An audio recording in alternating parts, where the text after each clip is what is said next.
Please wait.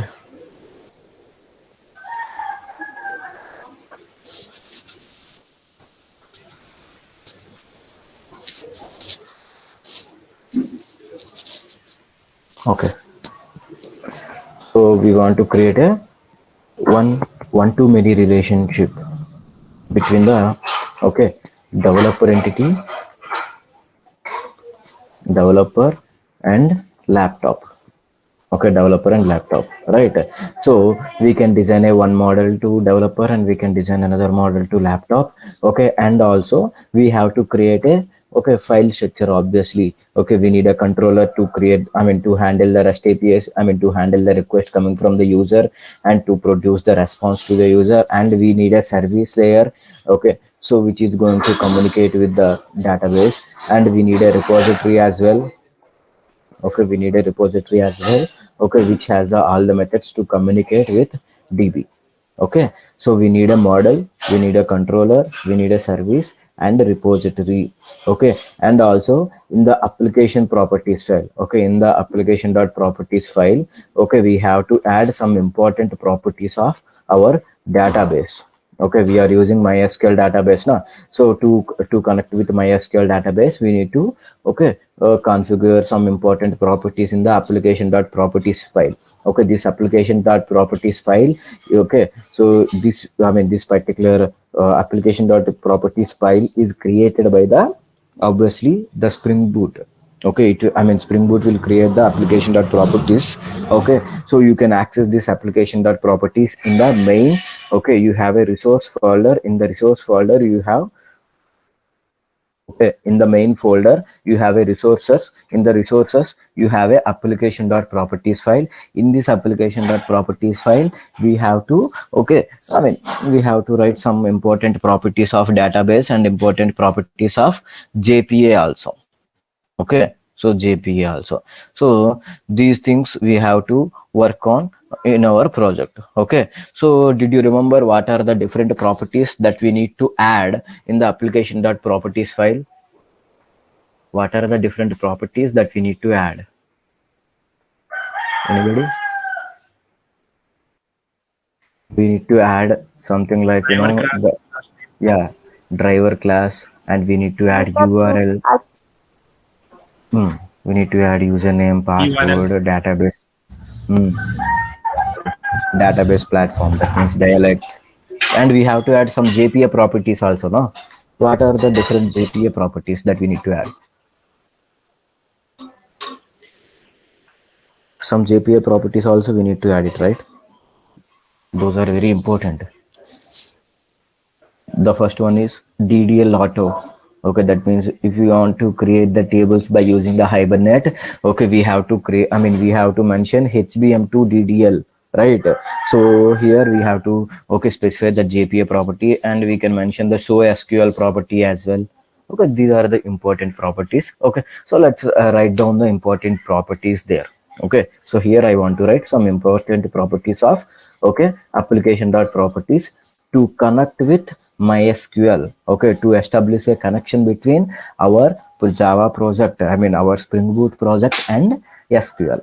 Okay, so the first property is nothing but so database source. Okay, so Spring dot data source dot driver class name we have to mention. Driver class name equal to, what is the driver class name, ma? What is the driver? Com.mysql. Very good. Com dot mysql dot Cj. Dot jdbc. very good. Dot driver. Driver. Very good.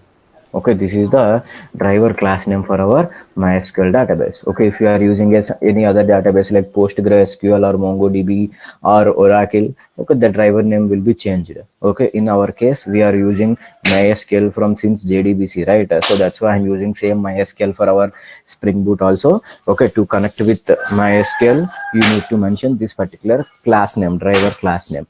Okay, and coming to the second property, in the second property we need to mention some source, right?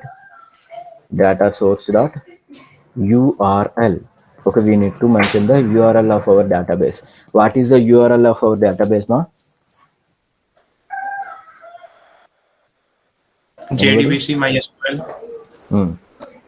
JDBC, MySQL, localhost, very good. 3306, 3306 and project and the database name. name, sir. Okay, so the company that we created on that day. Okay. Now we need to set the username and password as well. Okay, so spring dot data source dot username. Okay, the default username will be root, right? And we need to set the password as well. Dot password. Okay, password equal to so the password of our database. Okay, so please don't use the semicolons or commas, okay, in the application.properties file. Don't use double quotations or something like that. Okay, yeah. So yes, so these are the important properties of database, and we need to mention some JPA properties as well. Okay, the important properties in the JPA properties is, okay, the first one is, okay, the database platform. Okay, database hyphen platform that we are using. Okay, so what is the platform name, Amma? Sir, org.hibernate, G dot hibernate dot dialect, dialect. Very good. MySQL Dot 5 dialect. M should be capital in the MySQL. MySQL 5 dialect. Okay, this is the database platform. Okay, and we can add two optional JPA properties. What is the two optional JPA properties? String dot JPA. What is the optional properties? Which is Hibernate DDL auto. Okay, this means, okay, so which is equal to the HBM to DDL. So we are using HBM to DDL property to create the tables by using the Hibernate, right? We want to create the tables by using the Hibernate, so that's why we are using HBM. Okay, that means Hibernate dot DDL slash auto.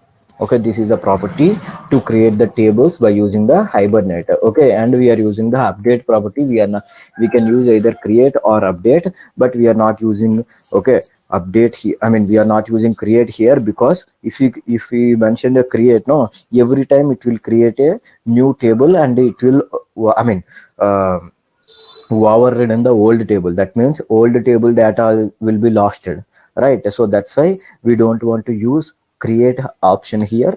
Okay, if you use the update, no, so if the table is existed, it will update the values. If table is not existed, that means it will create the new table and then update the values. Okay, so update is the best option, okay, when we are using the DDL auto. Okay, and also we can add another optional property, that is, okay, what is another optional property? Anybody? Hello, guys. What is another optional property? No one. Yes, very good. Show SQL. So SQL equal to, either we can mention true. Okay, if you want to see the SQL commands which is running behind the Hibernate, then you can mention show SQL true. Okay, if you don't want to see the SQL properties, then you can make it as false. Okay, these are the important properties of application.property file to connect with the database. Okay, so I think we already added these things in our application properties. Okay, so you can access application.property file in the main and resources folder. So again, it is loading just right. So here in the main resource folder, you can see src slash mains as resource. Okay, in the main resource, okay, you can find the application.properties. You can open the application.properties file here. You can see application properties.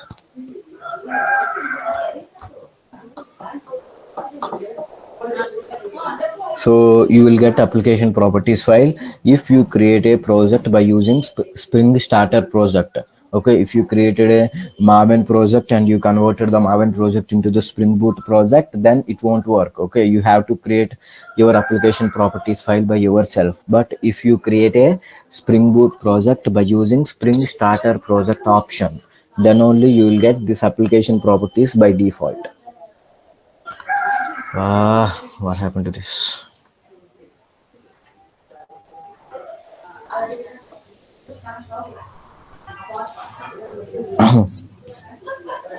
Again, not responded. Hello, baby, please work.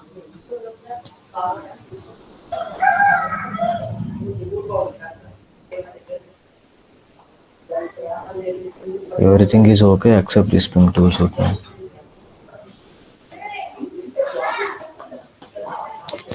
I mean, in these 3 days, I didn't open my laptop. Today only I opened my laptop. And I removed the external softwares. So many softwares I removed. I removed the MySQL workbench also. Okay, I want to work with MySQL command prompt only. That's why I removed MySQL workbench because it is taking so much RAM.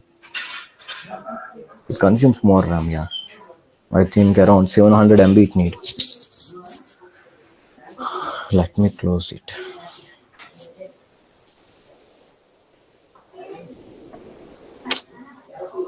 Close the program.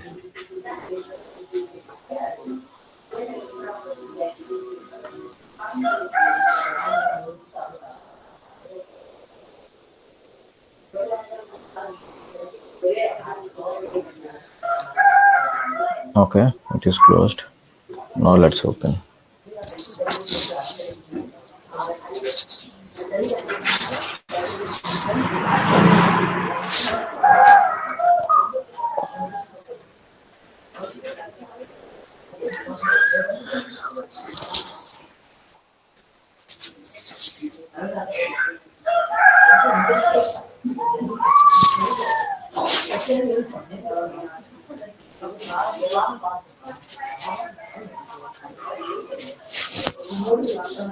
Wait.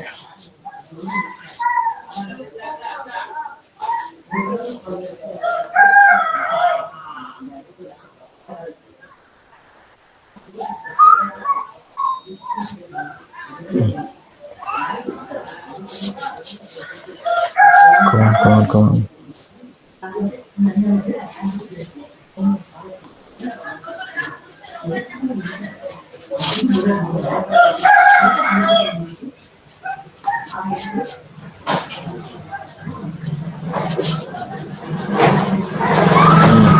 Okay, yes, it will open in few seconds. Yes, it is opening. Just wait.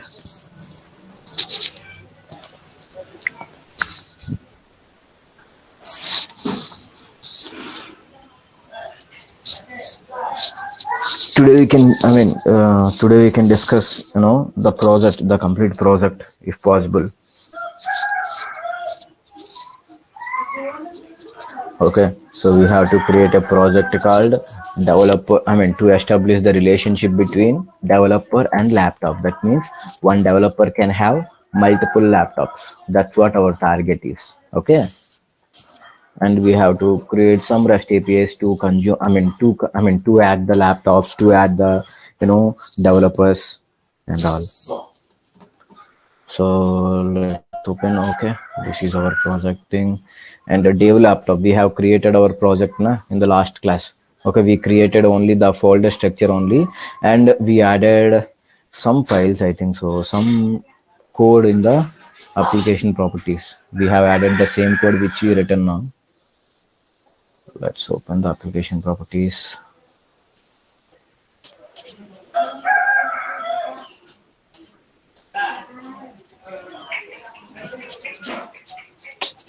Ramchandra. Okay, so this is the application properties. Here we have added, you can see. Okay, so we have added the same files. Okay, same properties that we discussed now. Okay, and I removed the entire coding part in the model, in the controller, and everything I removed. Okay, everything is empty now. Okay, you can see developer is empty, and controller, developer controller, laptop controller, everything is empty because I removed everything.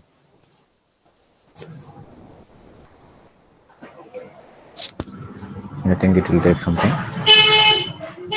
Please bear with it.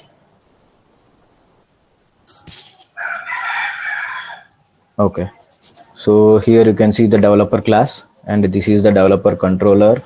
Okay, and this is laptop controller, and we need laptop class as well. This is the laptop class. Okay, and here you can see the services. Okay, these are the services. Okay, we have. Okay, so right now we have to work with models. Okay, we need to work with models like laptop and a developer. Then we can go to the controllers, and then we can concentrate on the service layer. Okay, so here you can see the repositories. I created the repository interfaces by using the JPA repository. Okay, so we have developer class. Okay, I mean, this is the developer repository to work with developer class, and we have laptop repository to work with, okay, laptop class. Okay, this is the laptop repository. Okay, so we don't need these repository right now because we can consume the object of these repositories and we can use them. Okay, so we can perform dependency injection, okay, to work with those repositories. Okay, as of now, okay, we need to work with only these files. Okay, developer class, laptop class, developer controller, laptop controller, laptop service, and developer service. Okay, on these 6 files we have to work on it. Okay, so first let me create the model class. Okay guys, remember here we are, okay, implementing the relationship between developer entity and the laptop entity. One developer can have multiple laptops. That's what our target is. We want to, I mean, implement one to many relationship, right? We want to implement one to many relationship between the developer and laptop. Okay, so here, okay, we need to write some, some properties. Private int laptop id. Okay, laptop id, and we need a laptop name as well. Private string laptop name. Okay, so if you want to create another variable, you can create another variable as well. Okay, private string. Okay, or we can mention price, int laptop price. Somebody came to the class.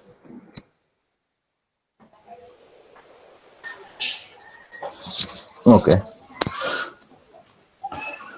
guys, are you getting my points? Are you following me? Yes, sir. Okay, so here in the laptop model I have created, okay, I have created 3 important, okay, properties, that is laptop id, laptop name, and laptop price. Okay, because we need a laptops and we need a developers also, right? So here, okay, I want to create this laptop as my table. Okay, so that's why every table in the Hibernate must has one unique id. That unique id is known as the primary key of the table, and here I want to create a laptop id as my primary key. So that's why here I mentioned id attribute. Okay, and also we need a getters and setters and everything, right? And before creating the getters and setters, we need to create this laptop class into the laptop table in the database, right? So for that, okay, for that we need to create an entity. And hello. Hmm. Hmm. చెప్పు చెప్పు. Hmm.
Okay, sorry.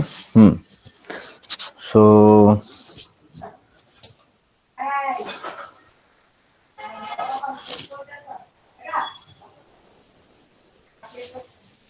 okay, so here we are, I'm creating, okay, laptop entity. Okay, we need to import laptop entity from persistence API, that you know already. And here we need a getters and setters for laptop variables, right? So getter and setter, okay, and we need no arg constructor, and we need all args constructor, okay. And for example we need, okay, to string method also. Okay, so we need to import everything. So import everything.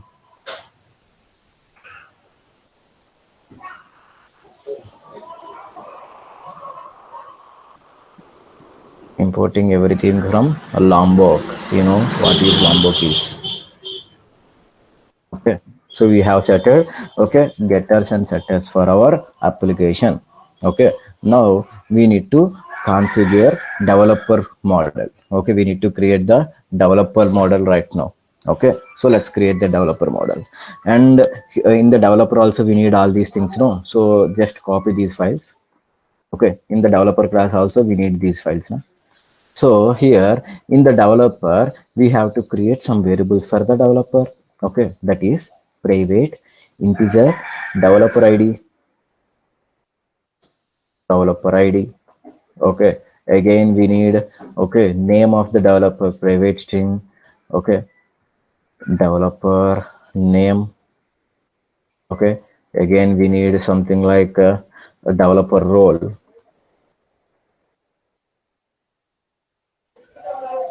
Okay, developer role, that means front end, back end, or DB, or full stack, something like that. Okay, and we need a phone number of the developer also. Developer phone.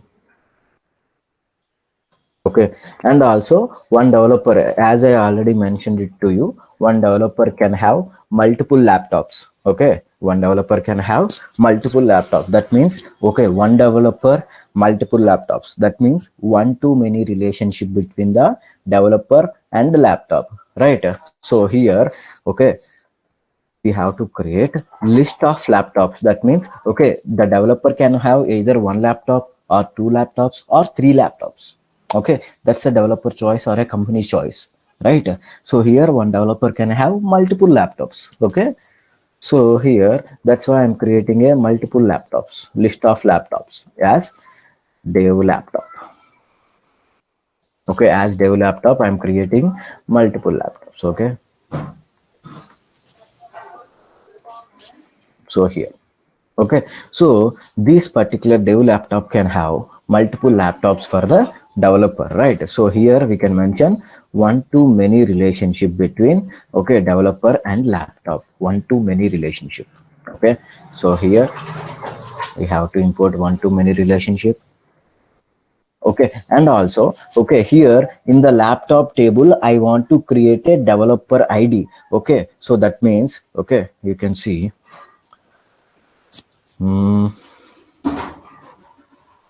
okay, you can see the table structure right now.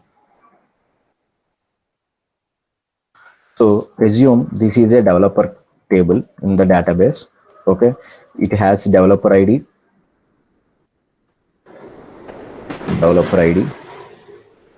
developer name, developer role, developer phone number. Okay, developer phone number. One developer can have multiple laptops, right? So here we cannot create a laptop table, and here we cannot add multiple values in a single column. Okay, we cannot create a, I mean, single column with multiple values. Okay, so that's why I'm not going to create any column in the developer class, but in the laptop class I'm going to create a separate column. That is, one laptop can have laptop ID, Okay, laptop name along with laptop price. Okay, along with laptop price. So here I want to assign a one column to the laptop class, which is a developer ID. Okay, that means, okay, for example, if you have a one laptop, the laptop name is something like Alienware.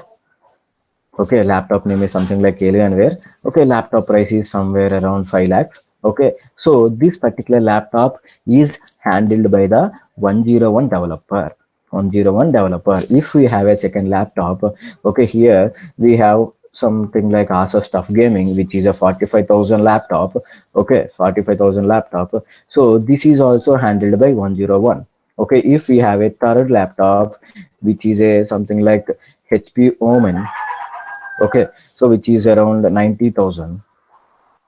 Okay, which is handled by 102. So here one laptop table can have the additional column with the name of developer ID. Okay, laptop table can have additional column with the developer ID. So here we want to create a one column to the laptop class. So here I can create a laptop, I mean, okay, I can create a separate column by mentioning the join column attribute. Okay, here we can create join column attribute. Okay, the name of the column should be developer. Okay, developer ID. Okay, we have to import this join column for sure. Join column from persistence API. Okay, all these things that we need. Okay, so is this clear, ma, for everyone? I think somebody joined. Yogesh. Okay, so is this clear for everyone? Why we are writing the join column in the developer class? Yes, sir. Clear. So for example, here we have a 101. Okay, so we have something like Bhaskara. Okay, we have something like full stack. Okay, developer phone number is something around this. Okay, and here we cannot write something like laptop, sorry. Okay, 10, sorry, 1 comma 2. Okay, so I mean developer 1, I mean developer 101 is having two laptops, which is a 1 comma 2. Okay, we cannot create a column like this because in one column has a one data, one value only. Okay, we cannot write multiple values in a single column. Okay, so that's the reason we are creating a developer ID in the laptop class. We are not creating a laptops column in the developer class. Okay, so that's why I am joining the column here. You can see the column.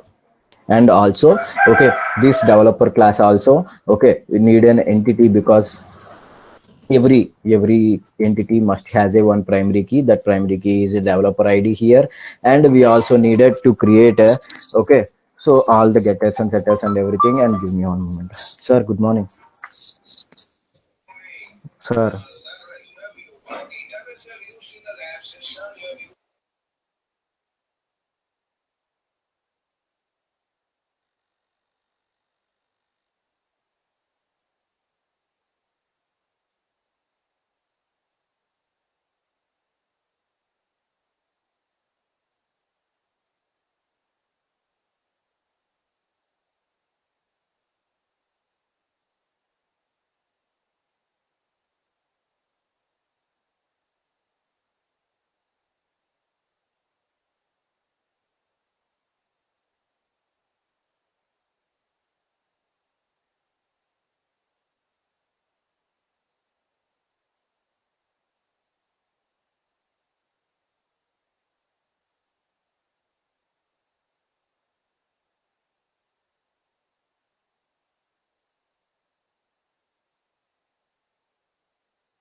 Guys, hello.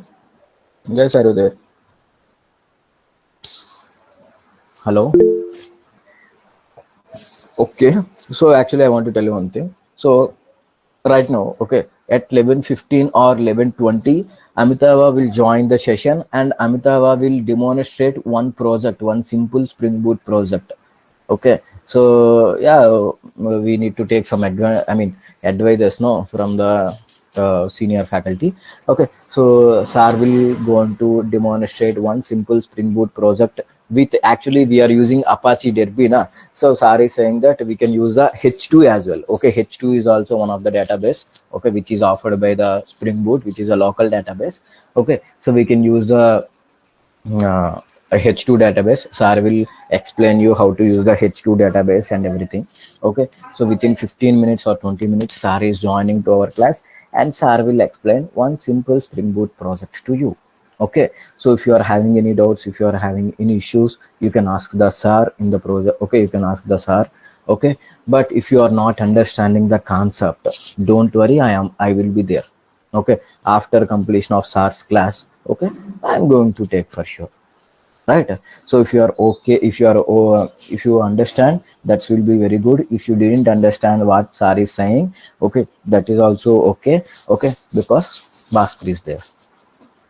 Okay, so give me a moment, I will send the session link to the Sir, or I can send it in the WhatsApp in my mobile also. Give me a moment.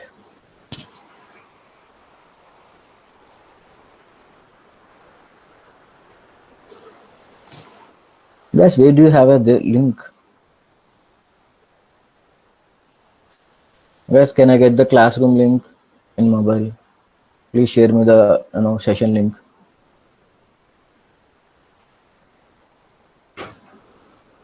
Where it is, where it is, where it is.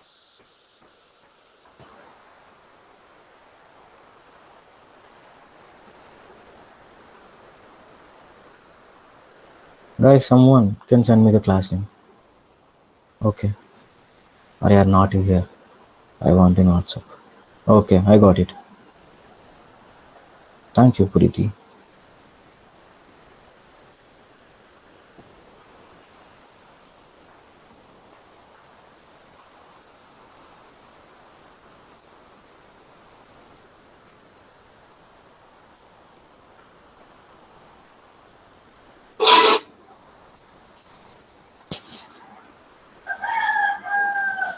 Thank you. Got it.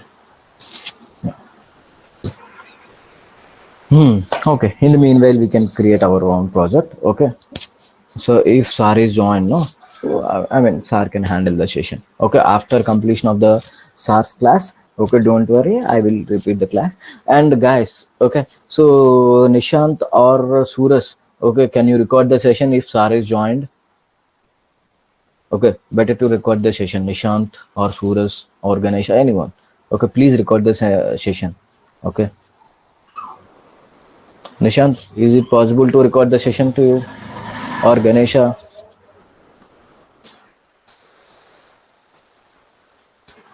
Okay, please try to record the session. Okay, because it's Amtava class, we can't understand one thing. Okay, definitely we can't understand many things because Amtava is too fast. Okay, we cannot reach his speed. Okay, because he is so experienced guy. No? Okay, so here I created a one developer class. Okay, with so and so entities and everything. Okay, so this is the developer, and save this file. And this is the laptop. Okay, we have two models right now with us. Okay, developer class and laptop class, we have the two different okay models with us. Now we have to design the some REST APIs, we have to design some REST controllers, okay, to work with. Okay, so as of now I want to create a controller for laptop class. Okay, okay, so initially I want to add some laptops to the database. Okay, that's why, okay, I want to do, okay, I want to assign, okay, some laptops to the database. So here we can create a REST controller for laptop. Okay, so use the REST controller here. Okay, so you know what is meant by REST controller. Okay, so in Spring Boot, no, so in the Spring application, okay, for every different class we need to use the, okay, the annotations. Okay, for to create the services we have to use the service annotation. To work with the repository we have to create the repository. Okay, we have to use the @repository annotation. Okay, to create the controllers we need to use the REST controllers. Okay, all these things we should use. Okay, because we are not using any XML to map the things. Okay, we are not using any XML to create the bean factories, to create the entity managers and all those things. Okay, okay, annotation will help you, okay, to remove the XML coding from the application. Okay, if you are not using the annotations, no, you have to use the XML files to map the things.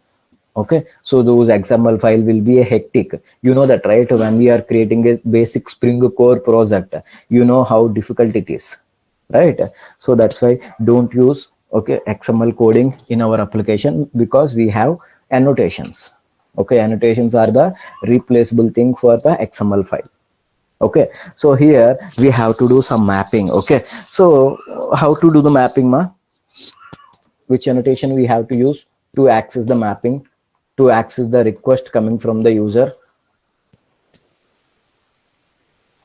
Hello, which annotation we have to use to access or to receive the request from the user?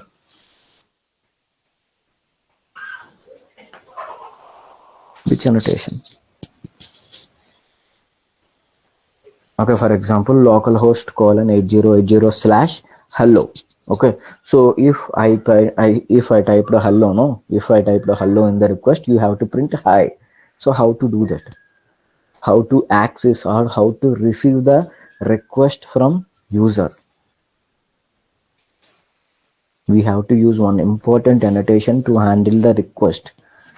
So I'm asking the name of the annotation to handle the request.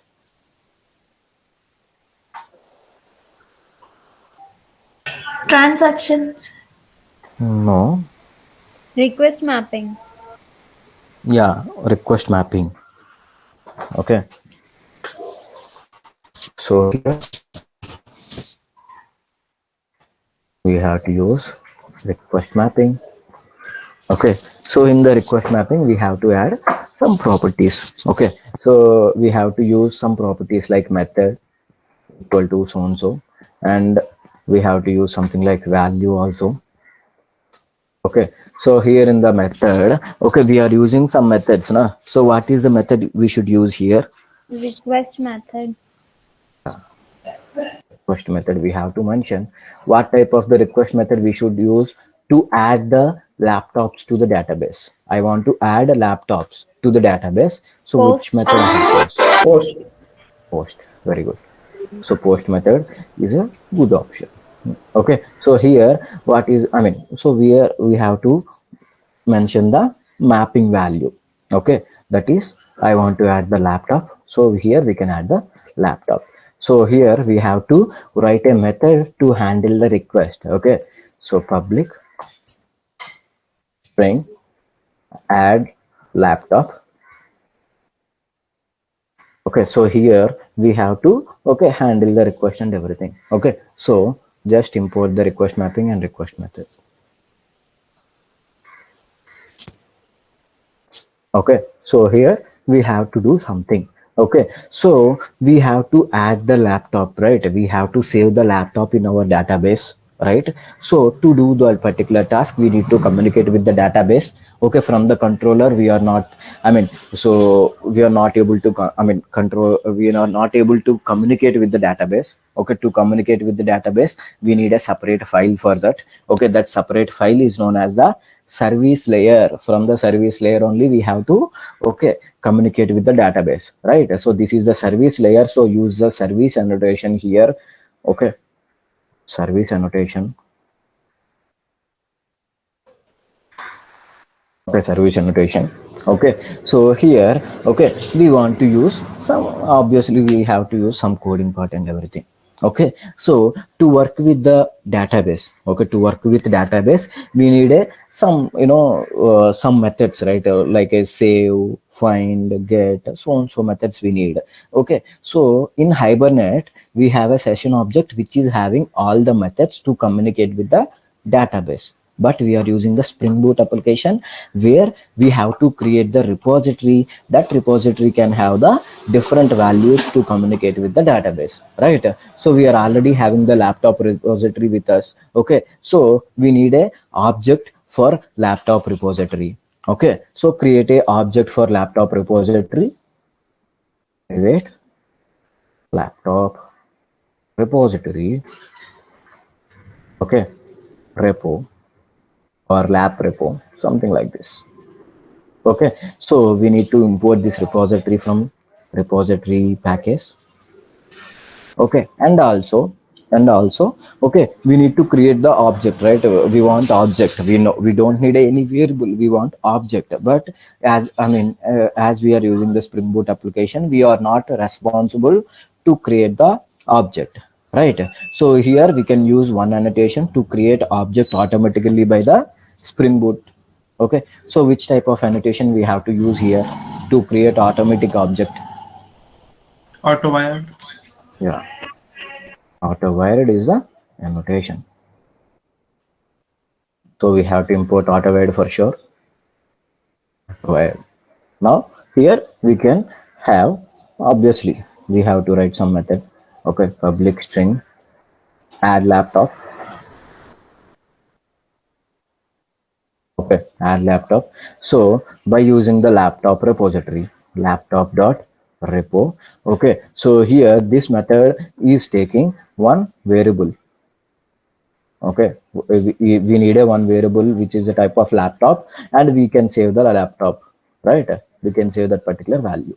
So here laptop repo, we have one method called save which is used to save the entity. Okay, our entity variable is L1, we can save the L1. Now we have to return some message, return, okay, laptop added, laptop added, that's it. Okay, this is the return value I want to use.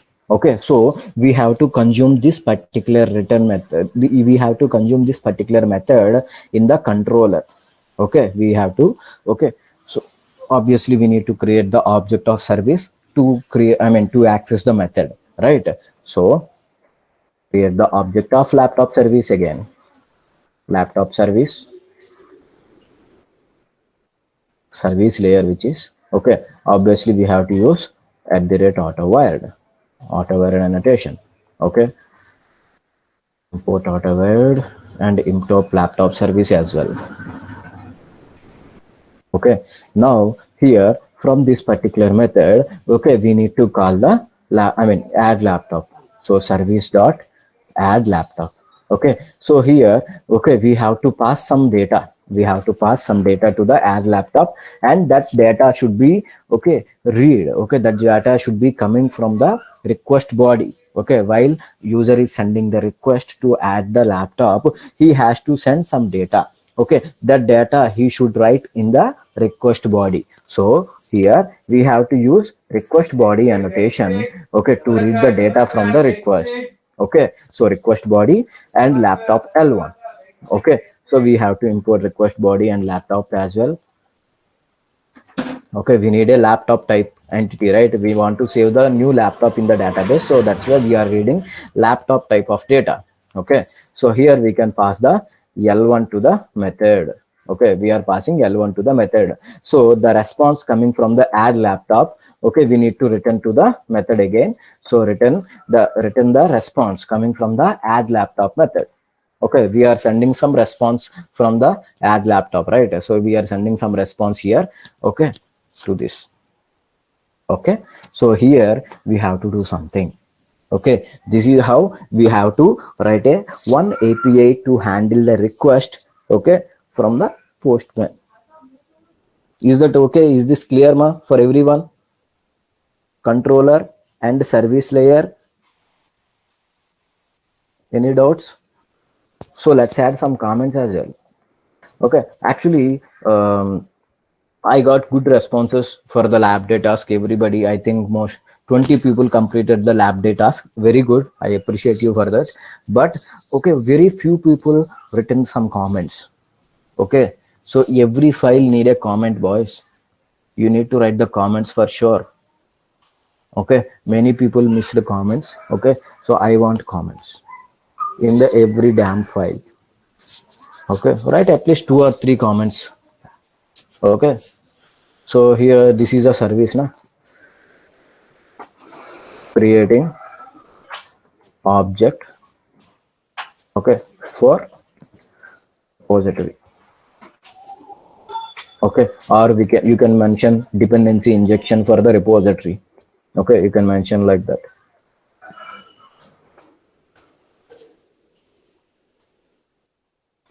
Dependency injection for repository. Okay, so here we can adding the laptops to the data, adding laptop to DB. Okay, this is how you need to write some at least over 2 or 3 comments. Okay, dependency injection for service. Okay, handling request. Okay. So here we can mention something like transferring lab object to service layer to store in DB. Okay, so write at least 2 to 3 comments per file. Okay, comments are very very important, right? I already told you many times, right? Okay, okay, it's okay. So here, okay, this is how we need to add the laptops to the table. Okay, and also we need to create the API to retrieve the laptop, right? To retrieve the laptop also we need to create an API. Okay, again, just mention request mapping. Okay, so or you can copy the code. Just give me a moment. I'll do something. Okay, obviously here we need to use get method. Okay, so get laptop, and we don't need anything in the request body because it is a get. We are using get method.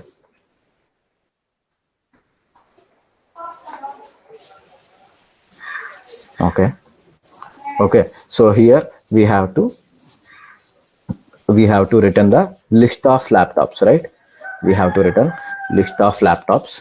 Okay, call the list of laptops. Okay, so here we can't use the same method to retrieve the data. Okay, so here in the laptop service we have to implement another method to return the data. Okay, so public, okay, we want to return list of laptops because this is the get option, get laptop. So we need to import the list for sure. Importing the list. Okay, so here we first of all we have to create a one list of laptops, right? So create a list of laptops, list laptop list equal to new array list. Okay, we are creating a one list of laptops. Okay, this laptop list has the list of laptops which is in the database. Okay, so here we need to fetch the list of laptops from the database. So here we have the laptop repository na. So laptop.repo lap repository, and we want to find everything in the laptop table. We want to find everything in the laptop table, and it is a find all. Okay, and also we want to assign this every laptop to the laptop list. So here I'm using for each, and we can use some method reference to add the laptops. Laptop list add method. Okay, we want to use add method. Okay, and in the last line we can return the laptop list. You can return the laptop list. This is how we need to fetch the data from the database. Okay, and again in the controller we have to call the method. Okay, return service dot, okay, get laptops, get list of laptops. Okay, so this is the method. Okay, is this clear, ma? Mm, sending list of laptops.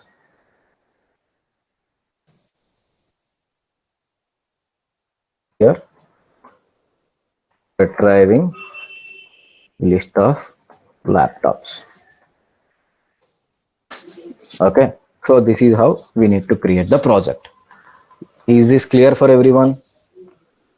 Adding the laptops and retrieving the laptops from the database. Guys, is this okay?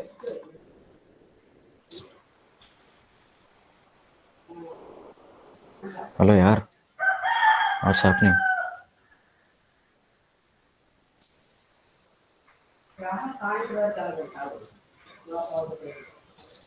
Hello. Yes, sir. Oh, why so silent?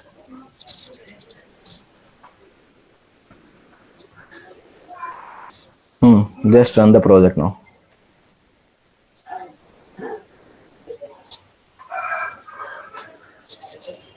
Okay, right click on the main file and run as a Java application or Spring Boot application. Anything is okay.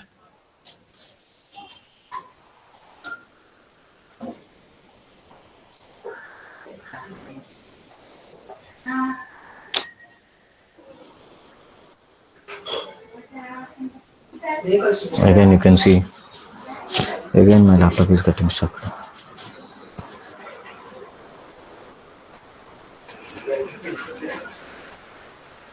Run as Java application. Okay, and open the console. Okay, please wait. It will run.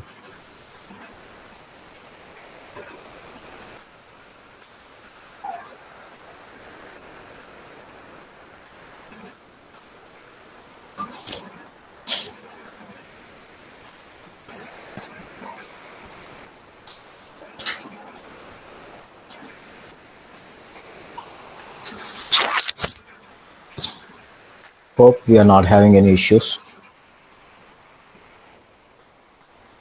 Okay, something is done. You can see, guys, you can see the list of commands that running.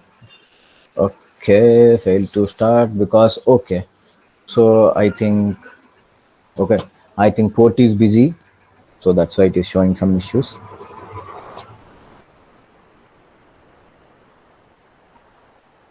Arey yaar. Okay, we can add some port number. Where is this application properties file?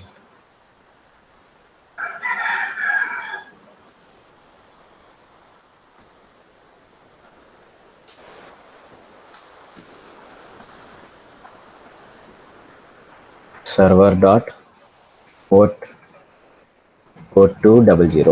Okay, so we are changing the port number of our application and we can run again. I think, sorry, we have to save this file. Run again. Now it will run for sure.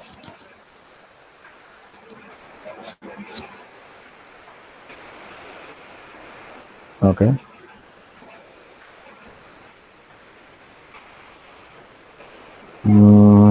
Come on. Okay, now you can see, guys. Okay, Tomcat is started in 4200. Tomcat started in 4200. Okay, let's add the data. Now open the Postman.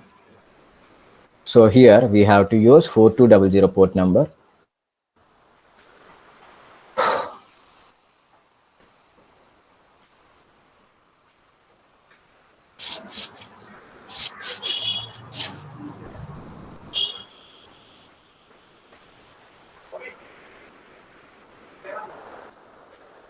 Port 200 we have to use.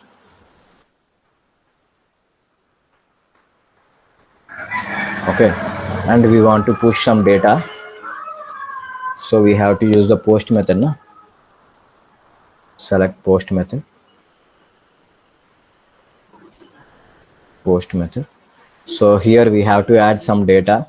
Okay. So 101 is the laptop, and the laptop name is Asus Stuff Gaming. Okay. So again we need to add laptop price as well. No, we have added new variable.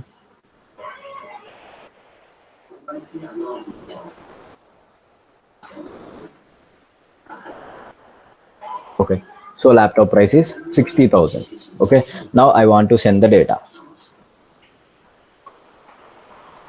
Sending the request. Okay, laptop added successfully. Okay, we successfully added the laptop.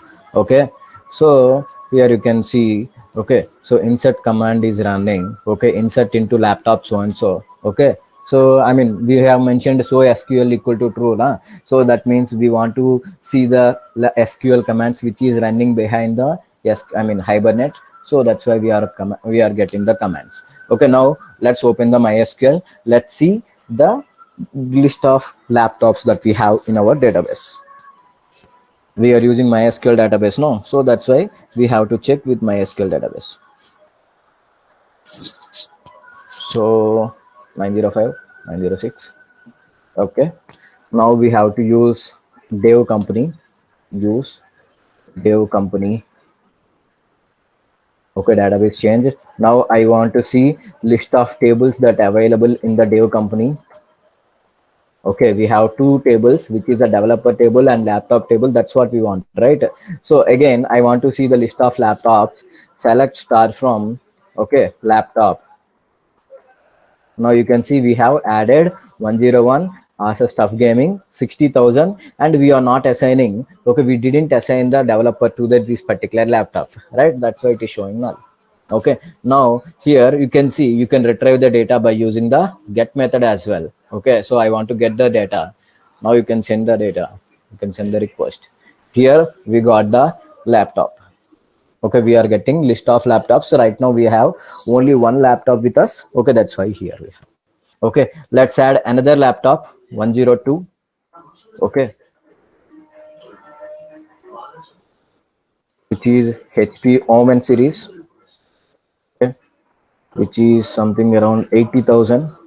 Okay, and send and we have to use the post method to send the data. Na? Post method and send the data. Okay, laptop added successfully. Now come get back to our MySQL. Now again print the data. Here you can see HP Omen 80,000. Okay, and if you want to retrieve the list of laptops, you can get method. You can use the get method and click on the send. Okay, we have list of laptops with us. Okay, is this clear for everyone? Boys and girls, is this clear? How we are mentioning, how we are adding the data to the table. Any doubts? Only from Priya. What about others? Rupa, Asosh, Sahana, Ganesha, Preeti, Yogesh, Nishant. Guys, is everything clear? Yes, sir. Yes, sir. Yes. Okay, if you are, please ask me now. We just added the table. You can see the list of commands that are running in the Hibernate.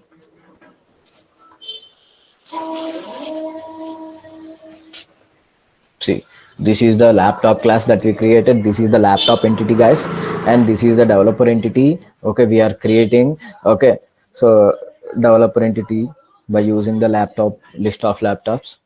Okay, so this is developer controller. We are not writing anything in the Hello, developer sir. controller. Yes, sir. Yeah, Good morning. yeah. Good morning. I was a bit late. We had to attend, so we all documents and faculty sheet, lab Okay, sheet, sir. all Okay, I sir. have to check. So I took so many time. Anyway, so Okay, sir. you have I'm started handing over one the too many. class. Yes, sir. Yes, sir. You have started one too many. Okay, but Yes, I sir. think in case of Spring Boot, sir, you should go a bit slow. Okay, Okay, sir. go a bit slow. Okay, sir. They need to understand a lot of, because this is the area where they have to do the project. Yes, sir. The Spring Boot. Ultimately, in the interview and all, and in the project where they will join, nobody will ask them to write constructor, to write, anything. They will be only asked to develop Spring Boot project. Okay. So here only they must be having a lot of confidence building based on Spring Boot. Okay. Yes, sir. Then only we can take them right one to many and all. One to many they have already done in Hibernate. Yes, sir. So the same thing will be actually gone on. Sir, some sound is coming. So From hand. Okay. Sorry. yeah, so Give me. please check it out. Now I want to interact with some of your students that what they have understood about Spring Boot.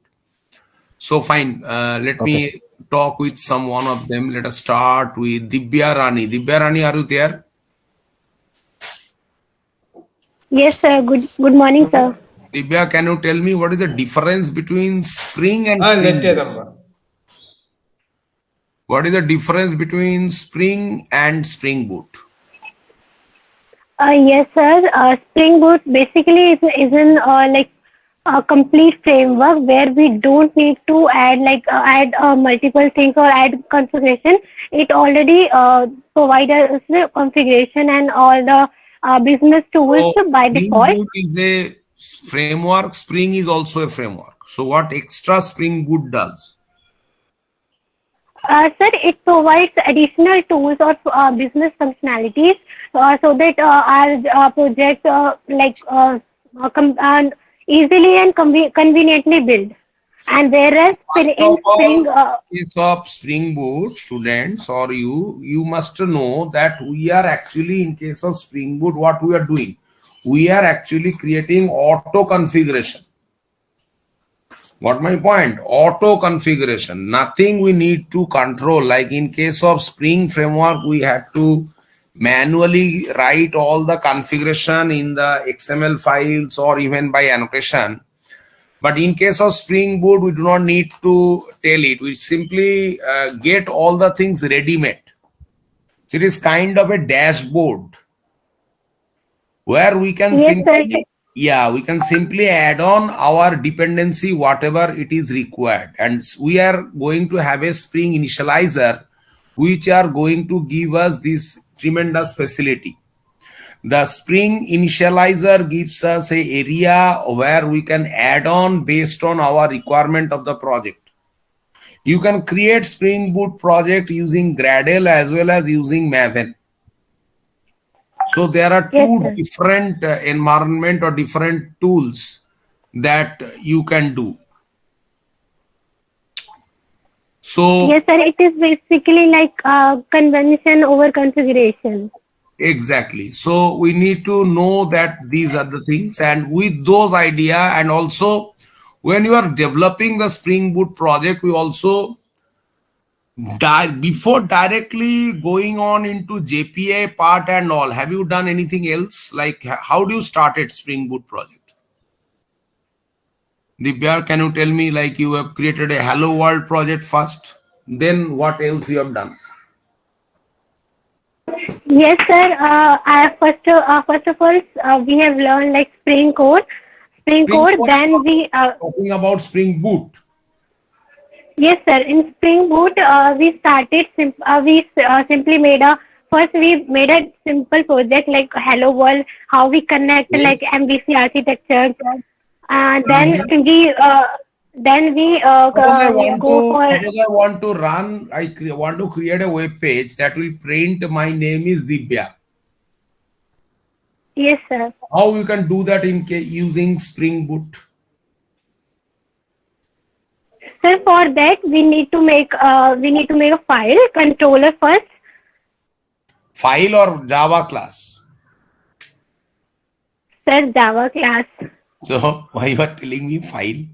So there is no I'm such sorry, concept sir. of file. Fine, not a problem. So now When you write a controller, what controller does? Sir, controller basically controls the, like we have MVC thing, you know. So controller controls the all the structure of the Now, file, in that Java class. suppose in that class, I write a class by the name Divya. And in that Yes, class, sir. I will write a method which will return a string. My name is Divya. Now, Yes, sir. how I will create a web page out of it? Sir, for that we need, if we want to make a two things. First of all, we make a controller class and make a service class. No, I'm not interested in service and all. Sir, okay, we I just I want had to to make. run. My name is Divya. That's all. I'm giving you small task. Why you are dragging it too big, isn't it? I'm giving you easy task. Sorry, sir. Not a problem. You do not need to be sorry. You need to just understand what I'm asking. Look, I am paying you Yes. 100 rupees for a job, and you are doing a job for me for 1,000 rupees. You are losing 900 money, isn't it? So I'm asking only for 100 rupees job. That means you need to create a web page that will print my name is Divya using Spring Boot. So how you can think of this problem? So that Yes, means sir. how- We can. yeah. Sir, we can make by using Tomcat server. We can connect with the Why server, should I our go local for server. Tomcat server? Spring Boot gives us the embedded Tomcat server. It is there already. This is Yes, additional sir. benefit of in case of it is not possible in case of normal Spring framework. In case of normal Spring framework, we have to configure the server externally. But Spring Boot gives us the additional help of an embedded server. Yes, sir. Now, tell me, you have got a server. Now I just need to print my name is Divya. How should I proceed? Chalo, Yes, chalo. for that, Yes. Tell me. You're already told now one that you will write a controller something. You are telling like that. yes, sir. We can make annotations, like we can make use of annotations like REST controller or request Wait. Now mapping. what will happen if we write that @REST controller? First of all, where I can write that? Sir, at the rate REST controller. What is the position where I can write that? Sir, before the class name. Can I write it before the method name? No, sir. It doesn't. It not work there. It only work before the class. So it is a class level annotation. What Yes, is the sir. difference? It What is is the used to difference build between? REST pipe. Fine. What is the difference Sir. between @controller and @REST controller? Will it work with @REST with @controller only? Sir, I don't. It definitely work with REST controller, but I'm not that sure we have about checked, at but the you rate have controller. not checked in case of this. Actually, Yes, sir. @controller is used when you use Spring framework, not Spring Boot. When you are write a Spring MVC application, okay, you will write a controller there. So that controller will be @REST controller. So that will be only @controller. But when you write REST controller annotation, it is only for RESTful web services. Yes, sir. So @controller is a summation of two annotation. One annotation is @controller, and the second annotation is @response body. So it's a punch of both the things. But if you use @controller only, you will not get @response body. You will get response body and @controller both if you simply use @REST controller. So you can say it is a specialized version of @component annotation. Okay. Am I sir. clear? Yes, sir, got it. Now, in case of Spring MVC framework, we used to configure everything. So we used to create HTML, we used to create controller, we used to create beans, we used to create XML files, everything. But in Spring Boot, we do not need to do. Even the database configuration and all, we used to create manually. But in case of Spring Boot, all are provided by the library itself. So it is a kind of a complete dashboard. It is an optional framework again. It is not that you have to take everything. You can cancel something, you can take something, you can reject something, you can apply something, or even you can reject something. Some annotation you may not take, some annotation you may take. It's up to your choice. That is why it is termed as a opinionated framework, option oriented. Understanding my concept. Concept has to be very clear, first of all. Yes, sir. Divya, please listen to me. Okay. Yes, sir. Concept has to be very, very clear. Now, can you tell me what is REST API, Divya? What is REST? Because Spring Boot, whenever you will go for an interview for Spring Boot, they'll first ask you what is REST.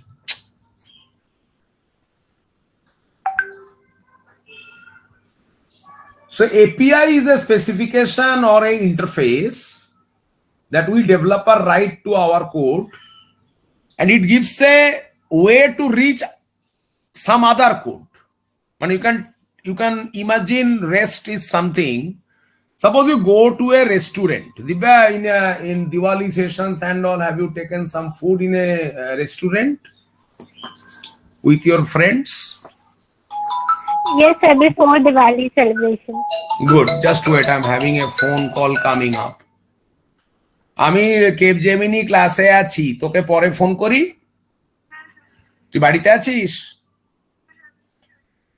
ঠিক আছে, ঠিক আছে, আমি তোকে করব 1 ঘন্টা পর, মোটামুটি ওই 12:30 পৌনে 1টা এরকম 1টা নাগাদ।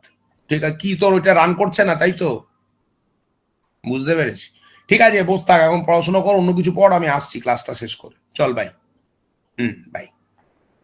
Okay, so sorry, I was talking a bit Bengali because one of my personal student called me. So what is a REST? So REST is a acronym. What is the full form of REST, Divya? Do you know? Yes, sir. What It's is it? It's representational state transfer. Very good. It's the correct answer. Many of our students even do not know what is REST, and they create Spring Boot application. So, which is a somewhat a cryptic way of saying that suppose you go to a restaurant, Divya has gone for a restaurant. Now, Divya, suppose you have gone, what food you love, Divya, most? Suppose you go for a lunch. You will order for biryani. Okay, sir. I have seen a lot of your students have given biryani project in your lab session. Yes, sir. So, let us Yes, please sir. speak. I also very fond of biryani. I love biryani. So, now, suppose you go and order for a biryani. Now, Divya, so you go to the restaurant. How do you order for biryani? Do you go to the, kitchen to get the biryani? No, sir. I order from the waiter. From the waiter. So, waiter is a person who comes to you and who actually checks up that whether biryani is available. He gives you a menu card. But in the menu Yes, sir. card, Divya, will you order everything? No, sir. Only my choice, my favorite one. Yeah. Now, even if your favorite one you order, is it guaranteed that you'll get all them? No. No, sir. Suppose at Depends, that sir. moment some menu is not available. But it is available, but right at that moment it is not available. So something happens. Now, so that basically these are the offer comes to you and you order it via the menu card. So you can imagine now this is as a REST API. So REST API is actually a standardized HTTP verb. Now I am sharing my screen to all of you so that we can start. See, today I'll just simply create a Spring Boot project. Only the way you should create the project using the REST template idea. Again, I'll come tomorrow. Tomorrow I'm having a holiday. Day after tomorrow, or like that, I will come, and then I will complete the thing. Not a problem. Sir is also there, so Sir will be continuously doing that. But you must understand what you are actually writing. Without doing that, no point of learning Spring Boot. It is something which is extremely powerful nowadays. And this is the main area of your course. Main. तुम जितना चाहे जावा कर लो, whatever Java you do, but when you are working in the project, you have to use Spring Boot. And in a proper way. Not anything you can write and do it. And by understanding also. So that was, I was telling you that if I want to create a REST API, then this is known as REST API. So what is REST? REST is a representational state transfer. Remember, it is not a protocol. Remember, it is also not a framework. So what is REST? In the interview, you should tell REST is a architectural style. The style term you have to tell in the interview. I've seen a lot of people tell REST is a API, REST is a framework, which is a wrong answer. It gives you a certain methodology to work. So it is an architectural style where you implement the HTTP functionality or the HTTP verb style. Verb style. That means what? There are standardized HTTP mechanism. I'm writing GET, POST, PUT, PATCH, delete. So these are the most used HTTP mechanism. Now, Dibba, you go to the restaurant. There is a menu card in front of you. So you first call GET. You tell the waiter, "Bhai, biryani milega." Chicken biryani. Then you also add a kind of with attribute. You love chicken biryani. Suppose Bhaskar sir has also gone with you. Bhaskar sir is fond of mutton biryani. There are a lot of biryani available. Vegetable biryani is also available. So what type of biryani? So this is GET. You are searching. Now when you are actually getting it, then only you can order it. So this is POST. Now when you get a biryani, now what you want? You want an extra aloo for the biryani. We Kolkata people, we always love biryani aloo. Okay. I forget, you are a dead person then. So I am not a vegetarian. So Bhaskar sir is not there. So I am going with you, not a problem. So I am ordering an extra aloo. Yes. So you too. So you both are now not going with me. I am going with somebody else.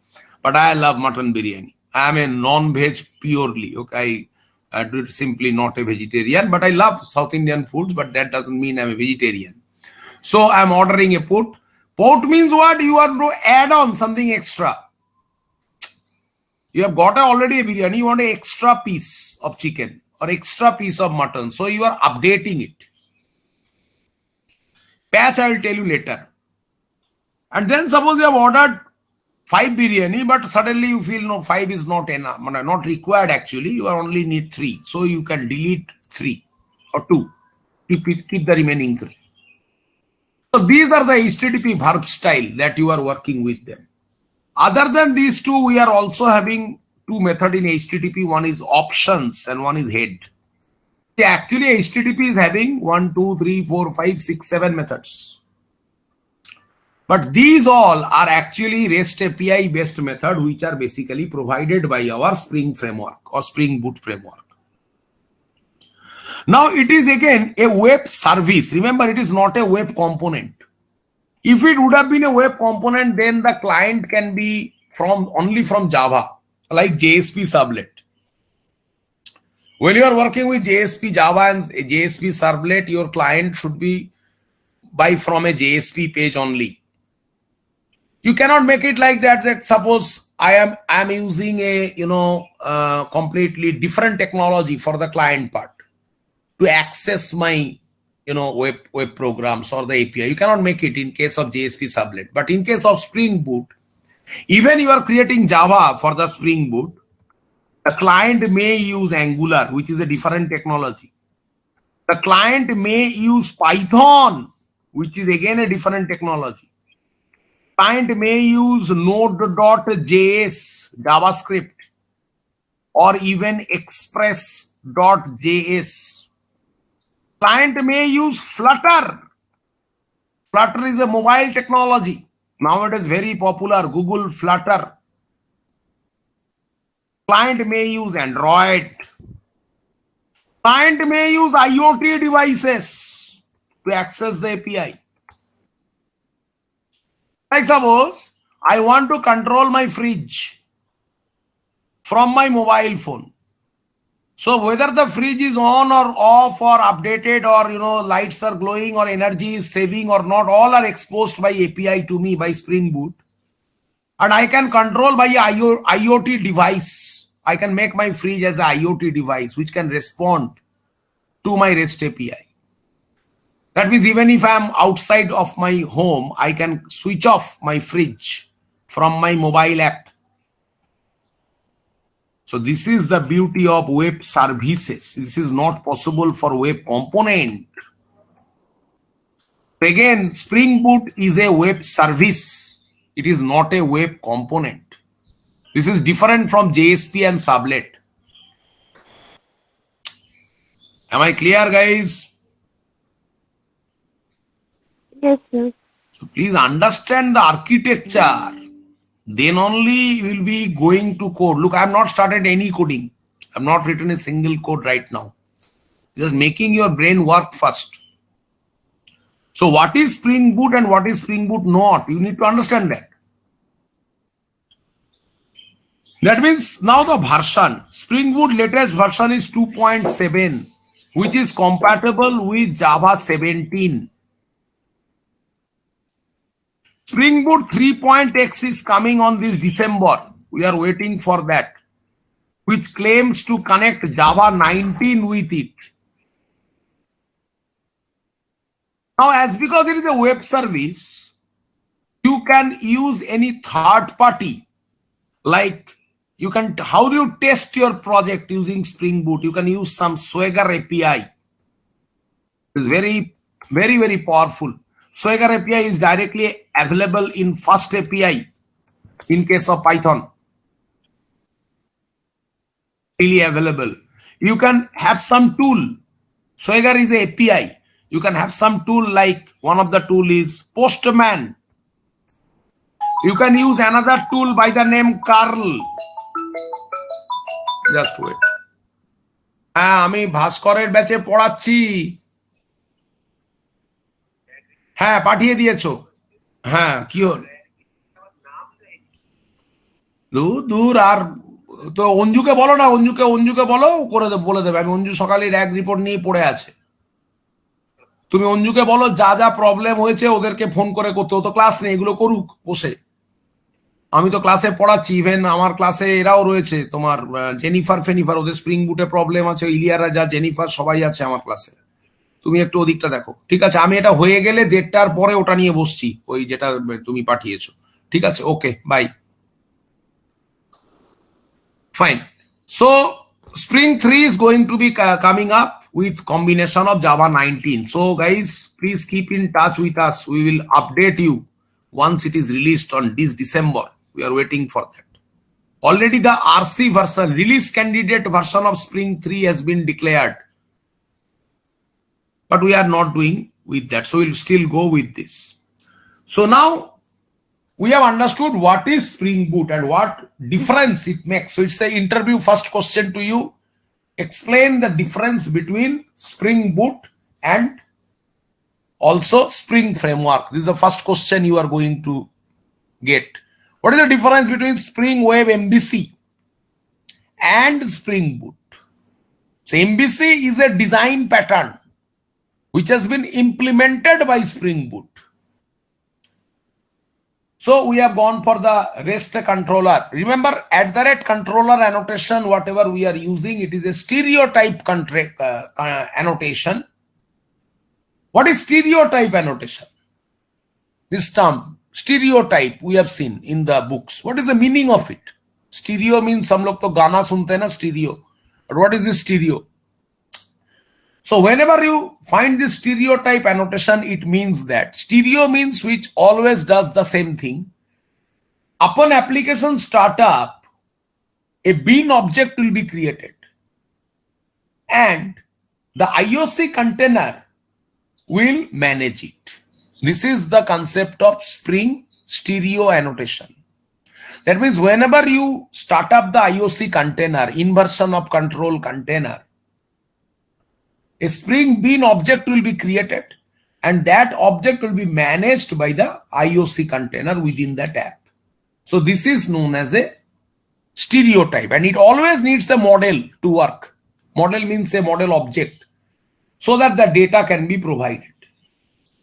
Now, whenever you are running the Spring REST controller, what it should return? It should return a JSON notation.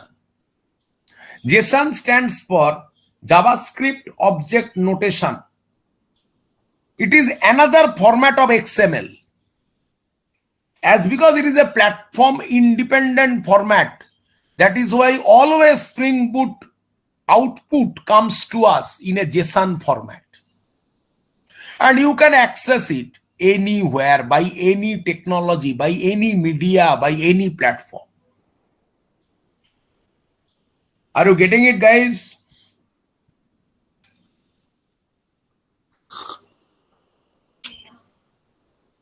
Is it okay? Understood? Please tell me. Yes, sir. Fine. So at the rate REST controller annotation is a convenience notation that we are using that combine the at the rate controller with at the rate response body. Both are merged together to get that one. Now let us start your Spring Boot project. So if I want to create a Spring Boot project, so I'll write here Spring initializer we can use. So guys, I'm going to get a Spring initializer. Now by default, you can see it is a Maven project I'm going to pick up. You can also pick up Gradle. Java I'm going to use. So you can use Kotlin and Groovy, another two different things. You can see RC1, this is released. Just now I told you. So RC1 means release candidate 1 declared from Spring. So it is coming, guys. Please wait for 1 or 2 months. It will be coming full-fledged. It is a revolution going to happen in case of Java again. That is why Java is so strong now. Now in the group, you should make the group name always test. Remember, the naming has to be perfect. I've seen some of your code. You have written the class name with small class, small letter, which is completely wrong. Artifact should be your project name. So suppose I create a project REST API. Artifact and name should be same. Description you can ignore also. Or I can write my first project. Package name should be always reverse domain name. You are working for commercial company, com. What's your company? Anudeep. Now you want to go to Java 17. That is why I told you Java 17. Look, by default Java 17 is picked up. Do not click here 19, 11 or 8. This is the packaging. If I want to run the Spring Boot project in some different architecture, different server, then I'll pick up war. Otherwise jar. If I do that, if you click on explore, this will be created the pom.xml file. Here we can see the dependency of testing is added. Close it. Now add the dependency. First you must add web. Then you also must have adding JPA. That is the Hibernate part.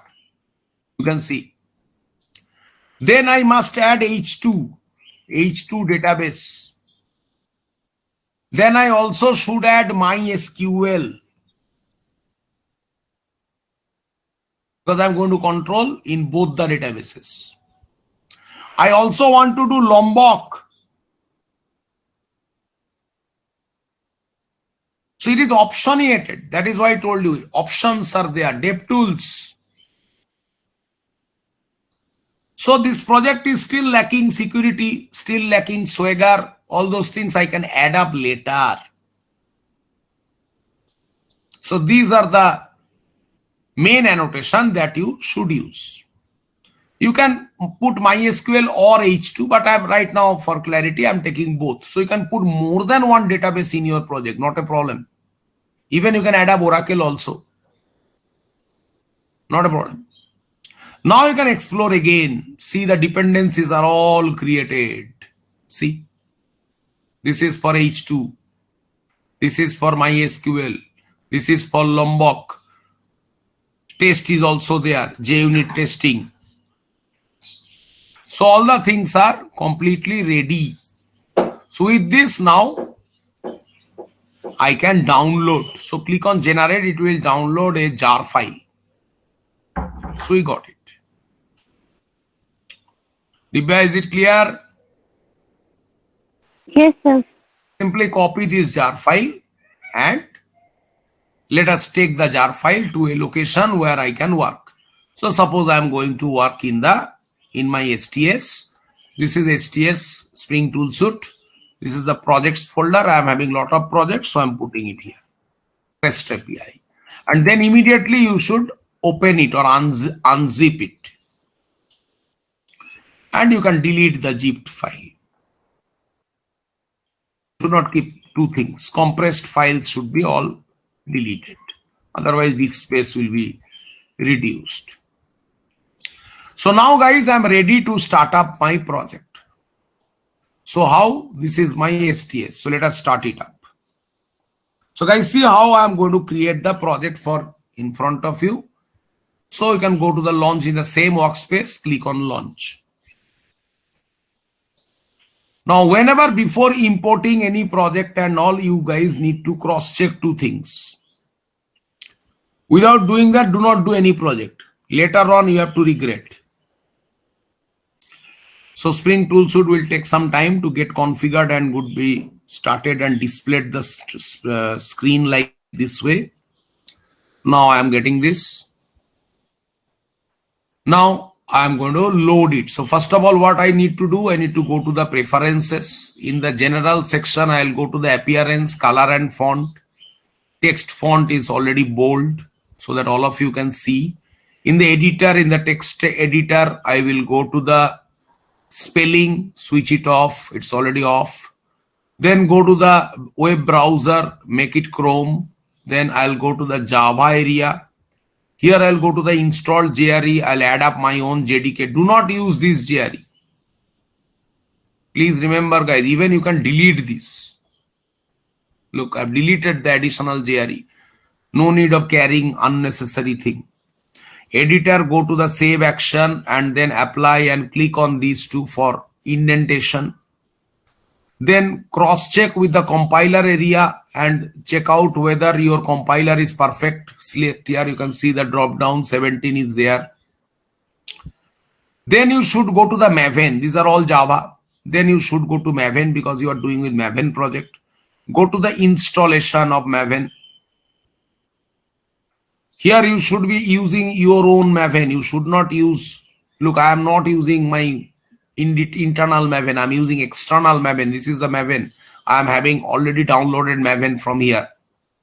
Then also you need to go to the user setting and change the settings.xml file from this my own Maven. So these are the prerequisite all must do.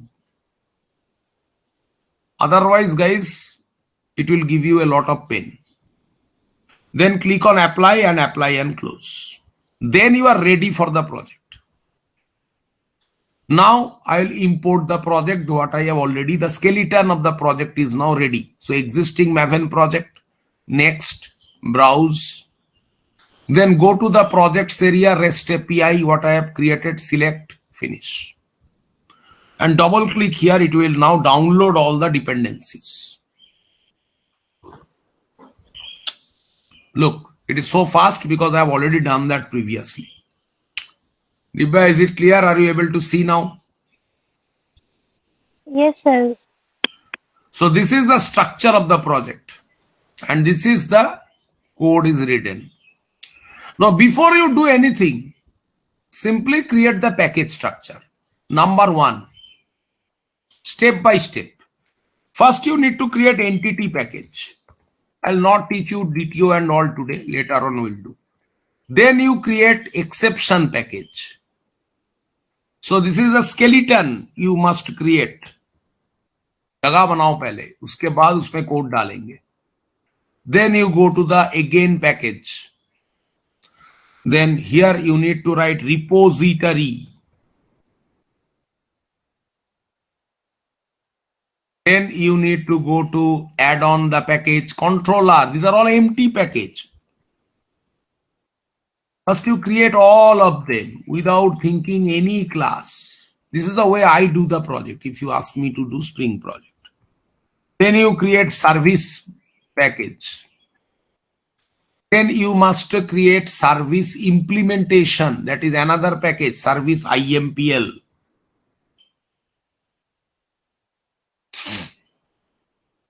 Yeah. Then if you are tomorrow, if you want to develop a Spring security, then you need to configure it. So you need to have a configure package. And maybe some of the package may be blank, doesn't matter. Make them all them ready. This is the REST API is created. So you can see all the things are now ready. So, and I can see all my packages are ready. So this is the main class. So if I want to know that what is the thread who is running my Spring Boot, I can put a SOP and then I can print it. How do I print it? So I'll write the thread is, we already run Java in core Java, thread.current thread.getName. How do you run your Spring project? I've seen people running like this. Go to run as and then go to Spring Boot app. But I normally do not do this. What I do, I go to the right click, then go to the properties, then go to the folder, double click, open the product, then go there and open a CMD here. Or this is a path, you can copy the path now. So suppose let me copy the path again. This is the path. Now, how do I work with this? Yesterday I was working with some very funny thing. I was thinking of working with some custom CMD. Because normally Windows CMD we always use, but there are some custom CMD are available in the world. So this is one of the products, CMDR. It's a very interesting CMD. It is having internal Git support. So you can go to the show more option and run as administrator. So it will open like this. See the window now. It will be a big screen. See. Now, what is the folder I am in? I am in this folder. So now I want to go to that my folder, CD, then right click paste. So see, I am changing my folder now. CLS. So you can see that where you are in this particular folder. Now I want to work with my Java. So I write here Java minus version. It's like a Unix pattern. You can see. You can also write Java C minus version. All are working. Then you can also write MVN minus version. So I'm just checking it out. Yes, all are working. So now I'm ready to work. So now first of all, what I'll do, I'll now build the project. To build the project, the command will be mvn clean. Clean means it will delete all and it will create all the download, all the dependency, install. -d skip tests. -d skip test means it will not run the testing because I have not written any code for testing. What's the point of running it? So press enter. So straight away I can see there is a build failure. So it is telling me it is not able to find any POM. You can see the error. It is telling that there is no POM in this folder. That means what? So there must be another REST API folder. Let us see here. Yes. So is there POM present? Yes, now you can see now POM is present. So please remember this command will only run in the location where POM is present. So now here you can run this, press enter. Still now it is started to build. So now you see all the jar files are downloaded and we get a build success. What happened when you build a project of your Spring Boot? What happened? If you refresh it, you can refresh the project, and immediately when refresh, you see there is a folder created, target. And in that target, you'll be able to find the jar file. This is the output of our project.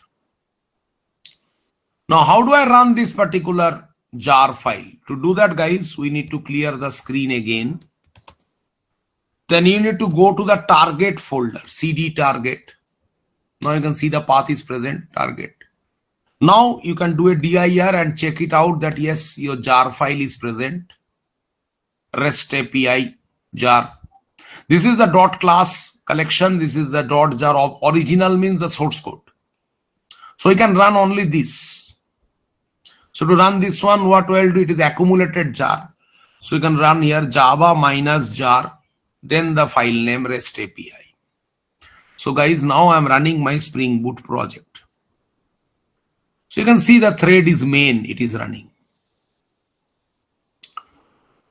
Now, it is running an embedded Tomcat server. What is the port number it is running? I have not given any port number. So the default port of Spring Boot is 8080. So you can go to the localhost and you can write 8080, press enter. You'll get this output. This is not something which is error. People always confuse that there is an error I am getting. No, it's not error. It is telling you that you are getting a page, but because you have not written any controller, that is why you are getting this whiteable error page. Whiteable means it can be made converted to white. Whiteable. So not found. 404. That means this is not present. There is no resource. Aapne kuch banaya nahi. So this is a valid output. It's not something wrong. It is simply telling that nothing to display. Kind of passing the things. Am I clear, guys? Understanding? Yes, Please sir. respond. Okay. Ashutosh, Renu, all are you listening to me or not? Yes. Sandeep, fine. So please go through them. This is very interesting, Spring Boot. Okay. And also we are getting that SOP, our required SOP. Now I told Dibya to print a hello Dibya kind of page, isn't it? So I need to write a controller now. So when you are running the project, please check it out whether it is running still. So Control C and stop it, guys. Do not make it unnecessary run. The CPU will be exhausted. Now we stop it. Now do a cd ... come back to your root project because you have to build again. Now guys, I'll change my port number. So how do I change my port number? Go to here and you write here server.port. Server.port equal to some number which you think it's free. When you save it, you see there is a red mark. Do not think it's error. It's a problem of the IDE. So simply copy, cut, save it, again paste. Now see, it's gone. These are the tricks that you need to apply. So I've changed my port to something other than this. Now remember, in the port number also, you can give a value from the valid port number in case of any program that may be Java, .NET or Python. The available port number is 1,265,535. Out of them, 1022 are reserved. Reserved like FTP, Telnet, Gopher, all these. So other than this, any number you can use. These are the available port number. So I have used 48, it's my choice. Then I want to write a controller so that I can check whether my code is running. So write a class. So let's give the class name is check because I'm checking. So write a class check. Now I add a public string method demo where I'm going to write here return.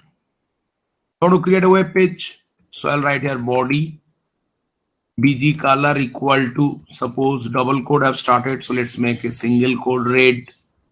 Then I write a text equal to yellow.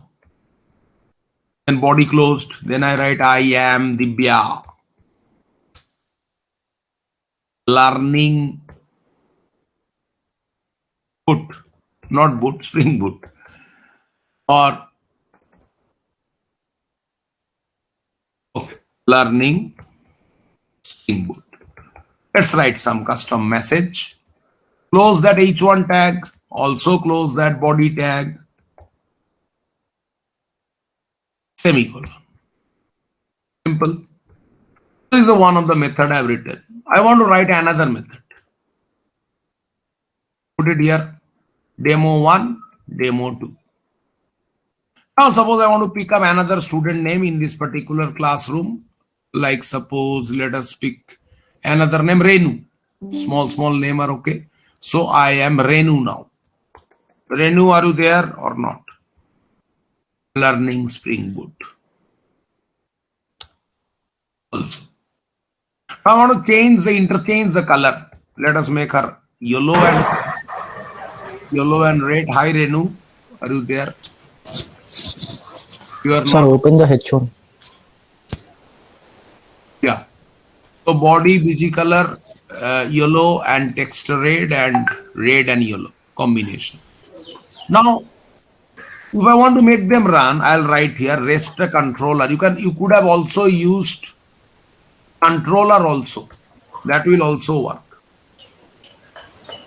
Now what I'm going to do, I'm now going to write a REST controller annotation I have added. Now I want to add up a method annotation because this annotation has to work. Okay, so how I'll be going to write now? So I can write a get mapping annotation or post mapping based on the different methods I'm going to apply any one of them. So you can write, there are two ways of writing the same. Normally people write get mapping, but when you are learning first time, you should write request mapping. Then in the bracket, you need to write the URL by which you will call it value. Suppose I want to call it by Dibya or D. Let us make it Dibya for D or div. This is for Dibya. Then I give a comma. Then I'll add up a method equal to. Then there is a class request method. You can see. Then write a dot. Then you get all the HTTP method. This is get. Guys, writing this and writing these are same. Get mapping. So that is why I'm using two methods so that I can show you that you can use any one of them. Obviously, people normally uses this one. Here I can write what? Renu. So I write Ren. In the interview, they can ask you, how can you write get mapping in a different way? So you have to tell this answer. Or they can reverse way ask you, what is the shortcut of this? Am I clear, guys, or not? Yes, sir. Yes, sir. So please understand all of these things very carefully. Then only you are ready for Spring Boot. Do not go into complex, first of all, jump into all these things. Because this is the thing where you have to live. You have to earn money from this Spring Boot only. And it's a huge thing. So your fundamental has to be very strong. You may not know too much of Spring Boot. I'm not going for that. But if your fundamental and basic are not strong, that you won't understand. If I just twist a question in the interview, you will simply fail. Everybody normally uses Spring Boot by writing entities and get database and all. But I can create a Spring Boot without using any database at all. And also you also need to know later on, if time permits, microservices. These are extremely powerful nowadays. And everywhere microservice is working now. So let us now compile it. So come here again in my old area. Excuse me, sir. Yeah. Bolo. Sir, we haven't opened the H1 tag. We just closed them inside the body. Oh, have I? Yeah, I've opened the tag body. Then I've closed the tag body here. Oh, I have not opened H1. Yes, you are correct. Yes, ma'am, you are correct. So I forgot that.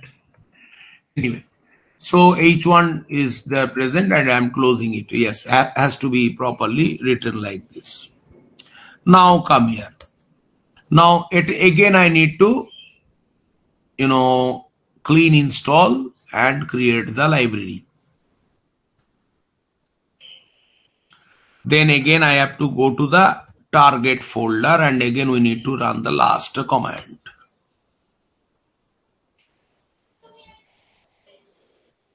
Thread is main, you can see.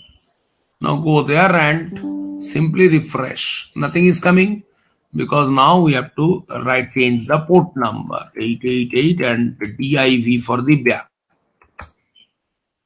Okay, Divya, this is what I asked you when I started today's session, that how do you create a web page like this?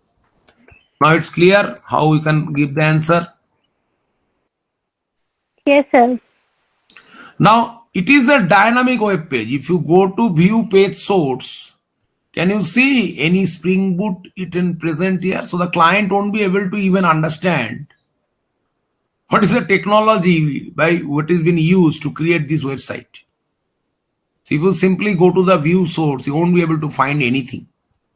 And this is not only for this browser. You can run the same project in a different web browser, simply opening it. See, opening any tab and all, you are able to get it. So this is how you need to cross-check. Am I clear? Understood, guys? Till now, no issue. Now, Control-C, close it. Now, let us come back to the project. We have changed that one. Now, how I'll be using the configuration part of databases. So as I told you that you can use any one of them. So if I just go to the database part straight away. So you need to have some entity that will be actually saved or updated or retrieved or whatever job you are going to work with that. But to do that, guys, we need the, so let us go to our GitHub. One of my student is there who actually writes a lot of Spring Boot project of mine. Let me get the GitHub. He has got all the codes written there. One sec. Let me call him and share that one.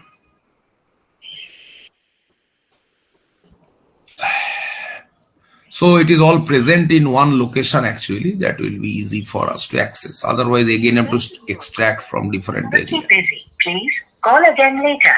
যে ব্যক্তিকে আপনি call করছেন তিনি বর্তমানে ব্যস্ত আছেন দয়া করে পুনরায় চেষ্টা করুন आप जिस व्यक्ति से संपर्क करना चाहते हैं वो अभी व्यस्त है कृपया थोड़ी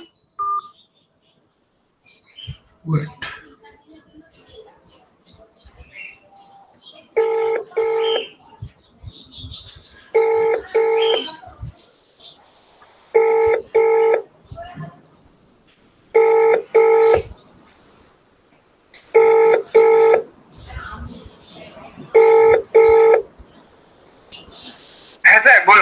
তোর ওই গিটহাবটা দে তো যেখানে ওই H2 আর MySQL এর স্প্রিং বুটের কনফিগারেশনটা করা আছে এটা আমাকে হোয়াটসঅ্যাপ করে দে একটু চট করে ঠিক আছে okay bye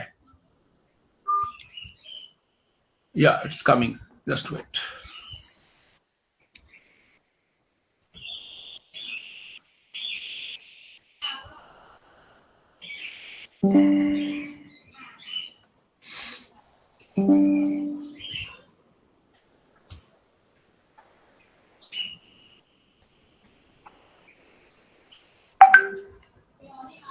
Yeah,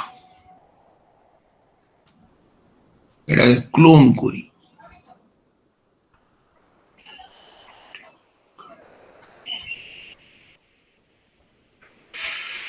So you can clone this one, so it will be always present. Now I'll be going to the application. So you can see all the database configuration is written here. So this is all database. See how I'm going to, this is all coming from H2. Let us do one by one. So my students are very, very organized. So this is how you need to keep the things in GitHub. Okay. Now let me go to our program and paste it. So let us understand one by one. So these are all database configuration. So user ID, password, do not want any password. Now when you are using H2, what is H2? H2 is a database that is actually very lightweight. It is created by Java only. So if you just write H2 DBMS, it will take you to the website. And remember, this H2 database you can separately download also, but that is not required because Spring Boot has got its connected internally. And if you want to use it, simply this is the configuration. So if you want to create a hard disk where the database will be created, you can create some path like this. Now, obviously I don't have this path. So what I have to do, I have to create a folder so that I can actually put the database here. So let's suppose in my REST API project itself, I create a folder and I give the folder name as DB. So this is the path. So I can copy the path now and I can go to my REST API and I will switch this one with this. So see the slash, it should come like this. I think this was the path. Let me configure or confirm again from the browser. So if I go to the browser,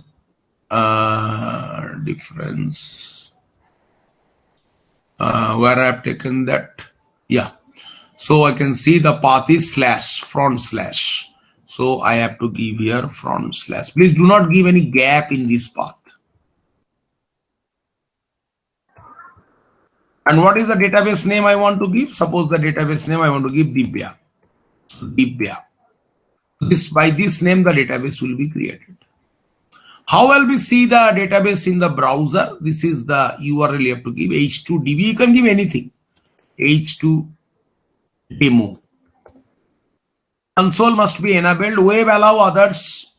True means everybody can see. If you do not want that, make it false. Or make it true also, not a problem. Anything, anyone you can go. Show SQL true, that means it will show you all the SQL created. This is the dialect of H2. Already you know you have done H2 in your Hibernate. Hibernate you have done. And then these are the meaning. Update, create once. Create every time of application up. Create, drop, create at start of the application and drop before end of the application. So see how beautifully he has commented the things. He is one of my very pioneer students and he actually maintains thousands of projects like this. So I should make it create because I do not want to carry the database unnecessarily. Now once you save it, there is a red mark. So Control A, Control then X, save the file, Control V again, error will be gone. See, no error.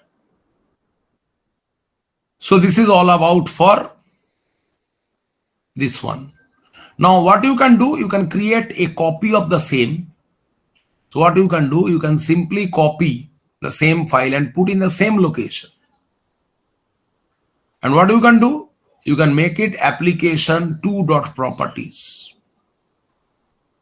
Obviously this file is not going to be interacted. What I will do, I'll put here MySQL related details, so that I can swap whenever I want. So we have got the details for here. This is for MySQL. See how beautifully he has commented everything there. What I will do, I'll again put it and bring it here. Same way. I'm going to use MySQL here in this case. So if I use this file, this should be MySQL 8. Anyway, so I'm not going to use this. So obviously this file, what you can also do, you can make it rename, or what you can do, you can right click and rename. Do not rename it as application 2. You can rename it by application underscore MySQL. So that you can later, remember. Otherwise, application 2, you may be confused. Am I clear, guys, till now? Bolo.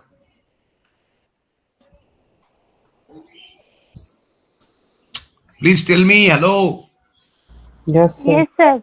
अरे भाई बोला करो, बातें किया करो, कुछ समझ में नहीं आ रहा है. Why people are leaving the meeting? So they should be present. Bhaskar sir, please check the students why they are leaving. Okay, sir. Please check it out and make them join. So nobody should leave the class. Now, come here again. So we have created all this. Now guys, we are ready to create the project.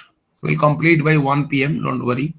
So we're not going to create a test case and all. It's not possible to create A to Z. So the only one controller I've created. Now let us go to the entity. Now I'm going to create a entity pin. Entity pin where I'll be creating a kind of a crude API application I'm going to create. So I have configured all the database and all. So now I'm going to create a data model. So this model is going to, suppose let us create a tutorial web application. I want to create some online tutorial. So this is my class. Now, the moment I create the class, I need to write it the annotation entity. This is basically the entity annotation. And I want to also create a table annotation where I want to put the name of the table equal to, suppose I want to give the name of the table as tutorials. Remember, table name should not be capital letter. Class name must be capital letter. I've seen you not doing that. Now I'm going to create some property, private int ID. This is my ID. Do not use int. Nowadays, maximum people uses long. So go by long. Then go for private string title. Every tutorial should have a title. Then I'm going to have some description that what type of tutorial it is. So description. And the last one, I want to create a special property. Nobody normally deals with it. Boolean. I want to need to know whether the tutorial is published in a online, suppose in a Udemy or in some online library, whether it is published or not. So please import all the details. You have already the jar files present in your class path, so there should not be any issue. Then what I want, I also now want to add up the annotation @ID. This will make it primary key. And also I want to make it generation. Suppose I want to make it generated value. Let us make it generated value. And I want to pick up the strategy equal to auto. Auto means it will, depending on the database, it will create. So I need to import the @ID. Then I want to add up the annotation column. Then name equal to, I want to create the annotation title. And also I want that it should be having some, I need to import that import column. Then here only I can now give the property length. See, in the database when it will create the column this should be not here, this should be present here. Then the length of that particular title should be within 20 characters. Do not want more than that. So this is the database level of validation that I want to impose. You must do them. Description can be bigger one, but obviously not infinite. No. So I want to make a description within 50 characters. not more than that. Boolean we'll do later, we'll treat it later, but let us now give just a column name.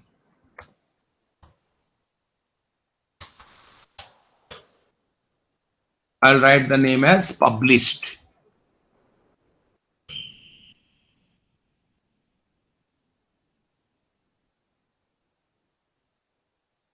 So guys, this completes my simple class. So now I'll be adding the Lombok annotation, @data, then @all argument constructor, then @no argument constructor. So this completes my all annotation. Is this clear, guys, till now? Yes, sir. Good. Now I'm going to write the interface by which I'm going to interact. So see, slowly my packages are getting filled up. So now I'm going to create an interface. So the interface will be tutorial repository. It should extend from either CRUD repository or JPA repository. So if I take up JPA repository, it should come like this. This T should be replaced with tutorial. With the corresponding value of ID should be replaced by long. Now we need to do a bit on work on JPA repository. So see it is coming from paging and sorting repository and query by example. So if you go there, it is coming from CRUD repository, which is coming from repository, which is a marker interface. So this is CRUD repository. These are all the database related functionality method we get. Here, Hibernate is done by Spring Boot. Spring Boot has actually internally used Hibernate to write the body of all these methods. They are all present. We simply call them. We do not need to write the logic, how you are saving, how you are finding, how you are checking, how you are deleting. All the HTTP functionality for the database has been already written by Spring Boot. This is not possible if I work with Spring Framework, not Spring Boot. This is paging and repositories coming from here, and it is coming from here. So what is query by? Query by doesn't extend anyone. So it is only rendering some finding all, pagination and all are coming up here. So these are all internal library that you all must know. That what is the difference between CRUD repository and JPA repository? This will be asked. There is no need to write repository annotation here. People write. This is meaningless. You can ignore that because it is already written. Now I want to, this will all work with the primary key. That is why the primary key has been taken. Now suppose if I ask you that I need to find a tutorial based on the title, I won't get it. So guys, that is why we will be right. We want a method, and these are all finder method. Find by published. Then I write Boolean published. So if the tutorial, I need to see only those tutorials which are published. So this is going to return me a list of tutorial because a lot of tutorial may be published. So that's why I'm going to add up here tutorial. We need to now import this list. This is the first custom method. Remember, you have to use this find by method policy only. Suppose you write the same method, but suppose I write the method name as, instead of this one, suppose I make the method name ABCD. It will not work. Because it is written like that, you have to write this type of methodology name you have to use. Find by. So if you write a method name by using ABCD, this method will collapse. So that is one of the most important interview question. Suppose I just ask you, why you have written this name? Suppose if I write find by Divya, will it work? No, sir, it will not work. So there are different keywords which are already present that you must remember. I'll tell you more on this in the next class. This is just a beginning. Next I want to add up now another method. What is the second method I'm going to write now? Find by title. I'll simply change it. And obviously here I'll supply the title.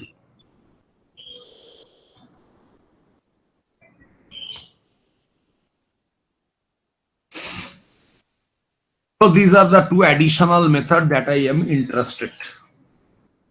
Now, right now, I'm not going to write your service classes and all this. All you can write. I'm not adding up exception. That I'll do next day after tomorrow. Tomorrow I'm having a leave. So day after tomorrow again I'll come and teach you. So here I'm not going to write that. Now I'm straight away going to controller. Let us use the controller. Already I've written only one controller. So I'm now going to create the last class of our project. That is the name of the class will be your tutorial controller. See how to write a controller properly.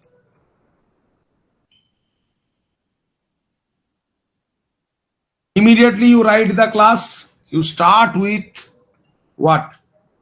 @REST controller already we know. Now other than that, guys, we also need to write @cross origin, because tomorrow you have to expose the API to others. So what you need to write here? Cross origin star, or you need to write here origins. Origins equal to, then you can write the Angular origin, or what is the URL of Angular. Suppose you are running Angular, so you should allow it localhost : 4200. This is mainly the Angular port number. Then also you need to also write request mapping. So your all annotation will start from this request mapping, where you should write the root of all. That must be API, because you are writing APIs. So these are the three controller layer annotation class level. First you need to publish. Now you can join to the class. How will be starting with the class? First you create a private repository object, tutorial repository. Then see the variable name I am using, both are same. One is small, one is uppercase. Do not use any other naming. You can use TU. It's not allowed. Then @AutoWhere. You need to push it. This is dependency injection. Let us start. First writing what I want to. First method that I want to run is what? Post mapping. Post mapping means I want to save a tutorial. So let's write a method public create tutorial. So I will supply a new tutorial. This is the body. Let us write the body. See, very critical area. This is most important area. Now I want to supply a new tutorial, guys. So I must write tutorial class here. Tutorial. Now because this will be supplied from REST API, I have to supply it as a request body. Request body annotation will come. So please import slowly. There is no return type. I have not given any return type. What should I return? Normally people, what they do in case of here, normally people return the tutorial what you have stored. This is fine, but not enough. Actually, you have to use a special class here known as response entity, which will not return the tutorial. Also, it will return the HTTP status code, whether it is a success or failure, depending on that. And here you have to add up as generics the tutorial. And you have to import this. So this is the class which is actually carrying. So if I let us see the internal coding of this class, it is coming from HTTP entity. So let us scroll down this and you can see all the constructors of this particular class. So you can see the builder method is there and it is using. You can see now all the HTTP methods are now internally working. HTTP status. So let us see the HTTP status. This is basically a enumeration, which is holding all the status code. Now you see, guys, 100 series, 200 series, 300 series, deprecated versions, 400 series. So continues. It actually cover everybody. Everybody. So that is why HTTP status is actually used in this particular response entity class. And that is why we are returning this response entity. So guys, now I'm going to save a particular new tutorial. So let us write a try catch block. Inside the try, let us call the repository already present, tutorial repository. Dot. What is the method I am going to call? Save. Inside that now I am going to create a fresh new tutorial, isn't it? So I am going to create a new object. How I will be creating a new tutorial? New tutorial. Go by the constructor. Parameterize constructor. But here, do not supply the value. Use the method parameter now. Tutorial dot use the getter ID. See guys how I am creating an object.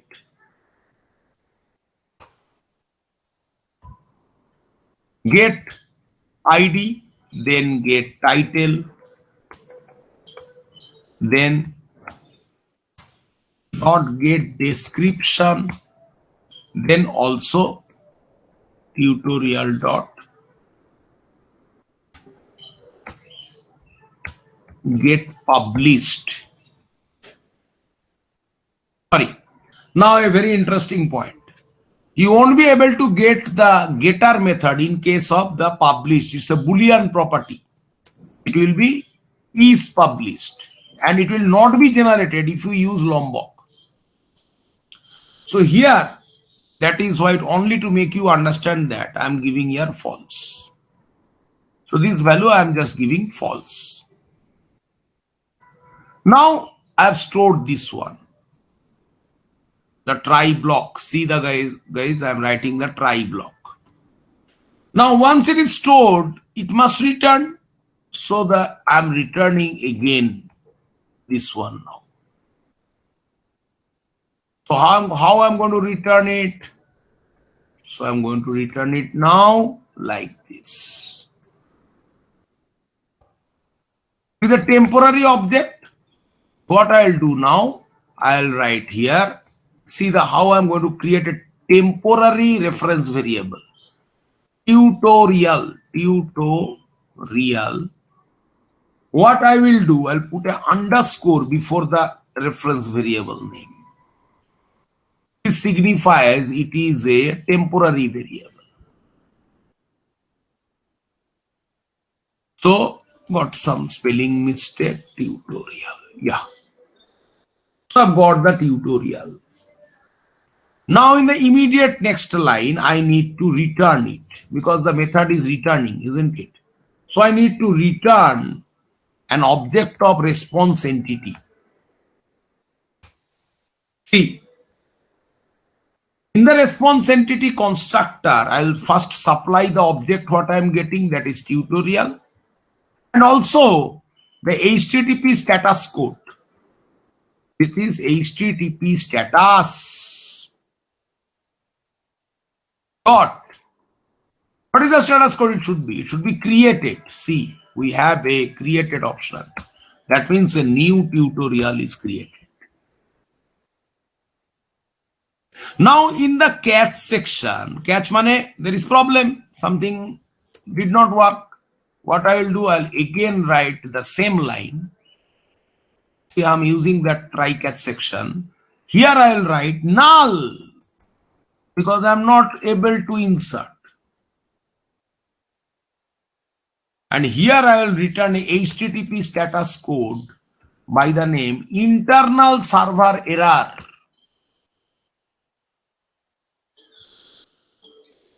Now I will go and apply the post mapping annotation here.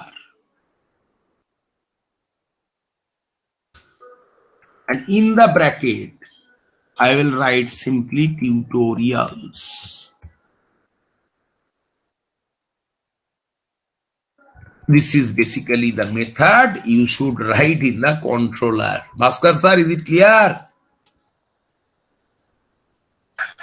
Yes, sir. How is it? Yes, sir. You understood Continue. response entity now clearly? So we didn't use yes, sir. Now you Yes, sir, understood? sir. We didn't use this response entity. Yes, you have to use it. Yes, sir, yes, sir, Response got it. entity will give you the object as well as the status code. So that you can actually, from your tool, when you are postman, you are using calling it, you'll be able to see now what is the status, whether it's a success or failure, or whether it is created status, and everything will be very clearly now written. So this is the first method we have done. Now let us go for we can write any number of method like this. Now let us go for the next one. Now I'll write get all tutorials. You have to use like this only, guys. Otherwise, Spring Boot project, if you take it to Capgemini and all, they will simply reject it. Now get all tutorials means I'm going to supply a tutorial. But how I'm going to get the tutorials? I think you can remember in the interface, we have written a specific method by title. So now guys, I'm going to write a particular controller method which is going to fetch me the tutorial against a particular title. So here I'll supply request param annotation, where I will write required parameter and in the value I'll supply false. Why? Because you can supply or you may not supply. Suppose I am writing here title. That means either you can write a title or even you can ignore the title. So this is the method I'm going to write. What is the return of this? This is going to return me again the response entity. Again the response entity, but here it will give me a lot of tutorial. So I'll supply a list of tutorial. So guys, see how I am writing a very, very, structured way of accessing the things. So again, always try to use exceptions. Do not simply write the code. So first what I'll do, I'll create a temporary storage area because I'm fetching it. So after fetching from the database, where should I save it? I should save it in some list. What I'll do, I'll write a list of tutorial.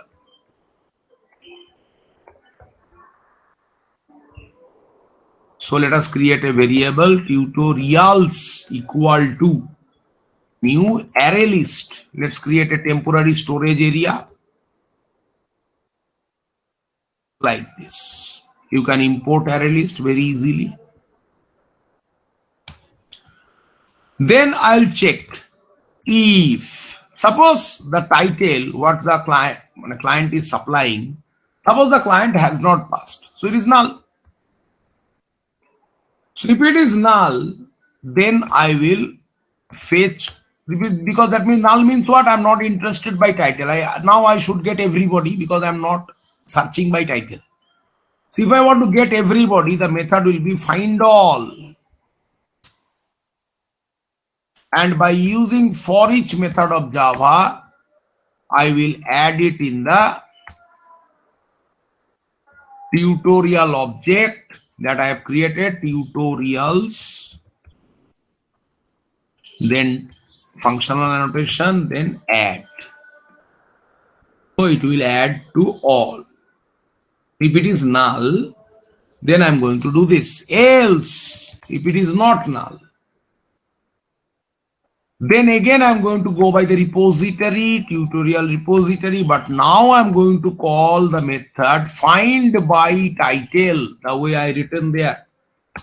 Title dot for each. And here again I'll supply tutorials dot, sorry, not dot, double colon, add. Again I'm adding them. So if it is null, then I'll add all. If it is not null, then I'll bring them by title. Else is okay, else is done. Then I'll check another one, if. So the collection is now ready. But suppose if the collection is not ready, the tutorials collection, if it is empty, then I will return new response entity. And that response entity is not having anything, anybody is present inside. So what I will do, I'll make it blank. And then here I'll write HTTP status dot no content. See,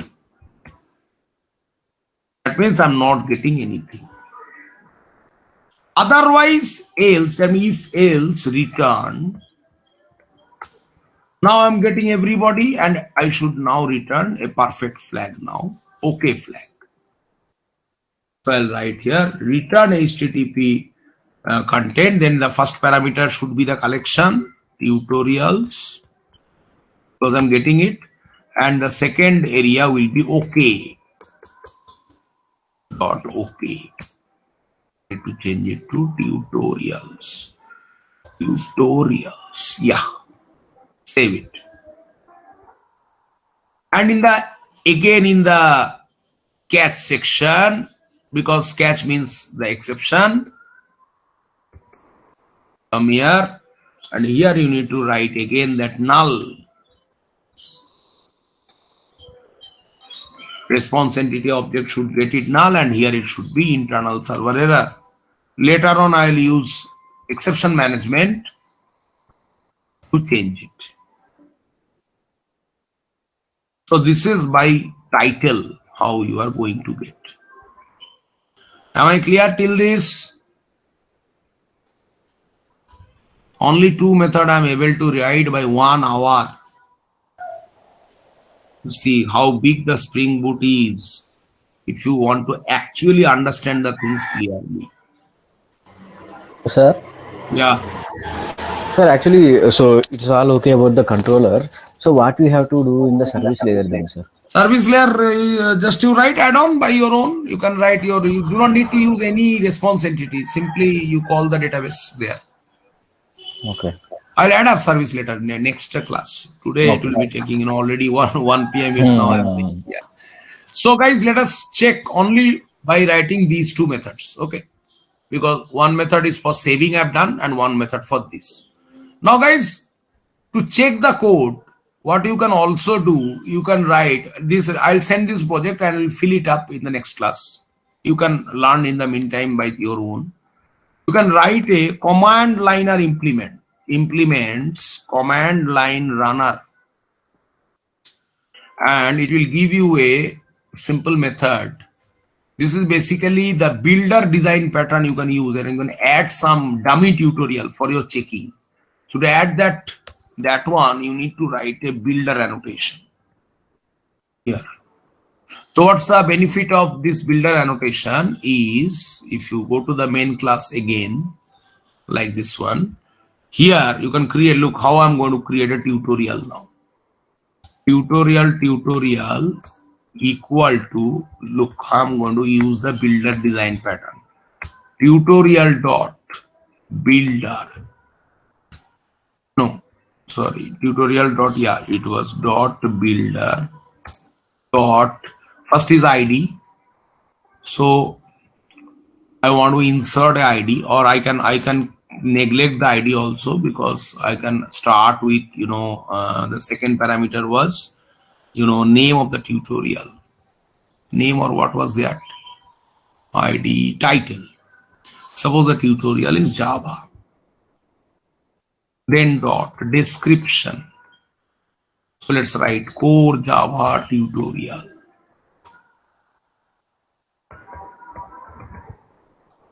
Then dot published.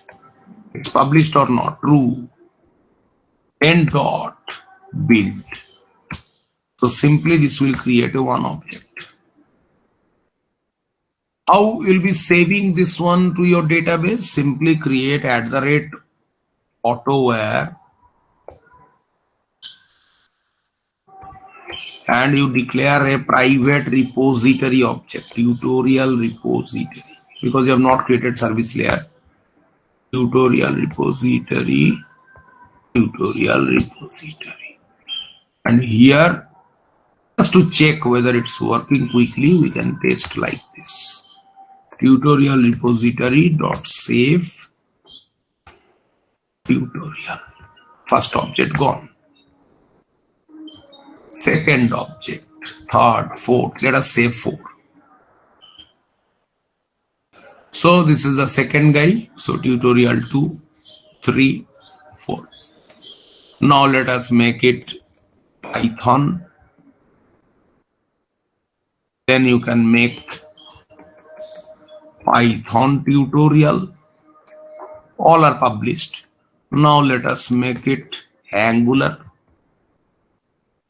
Let us make it Angular. Then let us make it, change it to the last one. Title, let us make it SQL.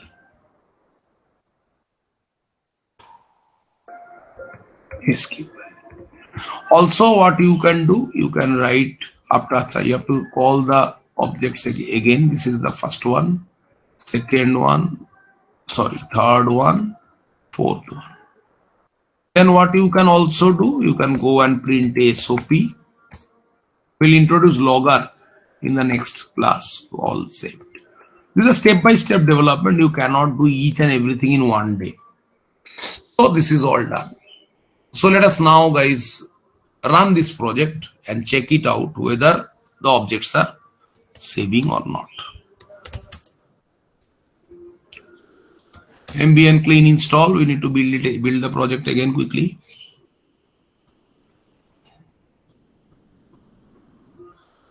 Yeah. Then we need to go to target. Then we need to run Java jar. Where is that? Yeah. So let us run it again. Yeah, you can see the beautifully all are coming. See. So this is the beauty. You can see the table is created. Now, if you go to the properties file, you will be able to even see the database details. So there should be a database created by the name Divya. So if I go there, REST API, DB, so what I'm using now, this is commented. So it is not using, so it is using in-memory database, and the in-memory database name is Scion. So if I make this comment and I make this open, so this will be created. And what is the link I should get? H2 demo. Let us see whether it's working or not over the web. So I'll write here localhost 8888, then this. Yeah. Now you can see by default it is taking my own old configuration. So I need to change and allow this one for, this is my URL. Na?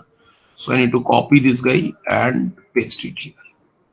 First you click on test a connection, green, then connect. Yeah. So now you can see the area is coming, run. Yes. Now let's run a controller specific thing to see whether our controller is working or not. So if I, sorry, I forgot to give this one. So I need to write @get mapping. Sorry. Then again I have to give here same tutorials. Like this. So guys, again I have to build it. So that is why I have created that one as let me close it. Now cd ... it will take 1 second again. MB clean.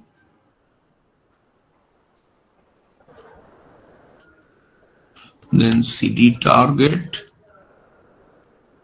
Then this. So it will simply run it again. Go back to your code, refresh it, and connect. Yeah, again run. Now come to URL. What is your URL? Should be localhost 8888/API/. Now I need to /tutorials.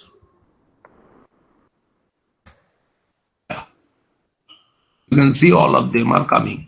Now if you want to add up a new tutorial, you can use Postman and you can actually run them. So if I want to add a new tutorial, so in the Postman I need to go. So in the Postman also you can check out the post one. Gate one. Gate is already, I can see some gate is already written. Let me apply this. So guys, I am able to get this one. So now I need to go for this one. So the same URL, only post will be taken, and in the body section I need to now change the details. So first is what title. I'll not using ID. Title will be, suppose I am now pushing new tutorial ML, machine learning. Then I'm going to push description. I want to push, suppose project work. Then I'm going to write here published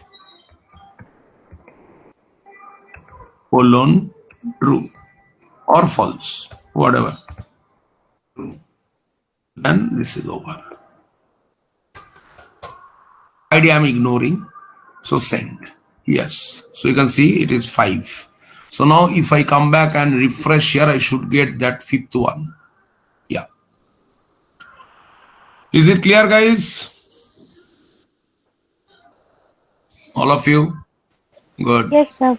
Fine. So I'm sending this project to you. You just load it in your Eclipse and we will make it better day after tomorrow. Okay? Okay, sir. Okay, sir. Okay, chalo, bye. Take care. Okay. Bye, sir. Bye, sir.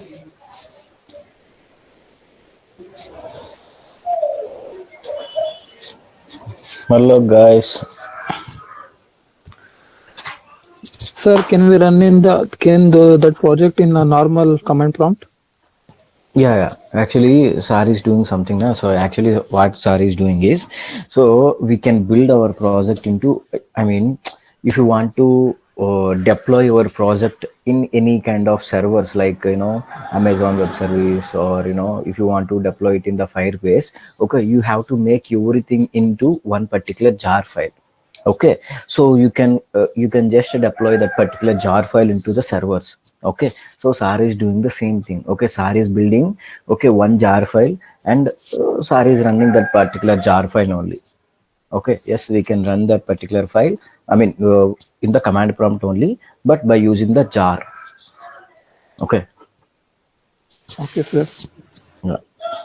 So these things are the part of deploying the project. Okay, so when we are going to deploy in the project, we have to build it. Okay, we have to build it into one particular jar file. Okay, then only we can deploy it in the servers like, you know, DigitalOcean, Firebase, AWS, or so many servers are there. We can use it in the server.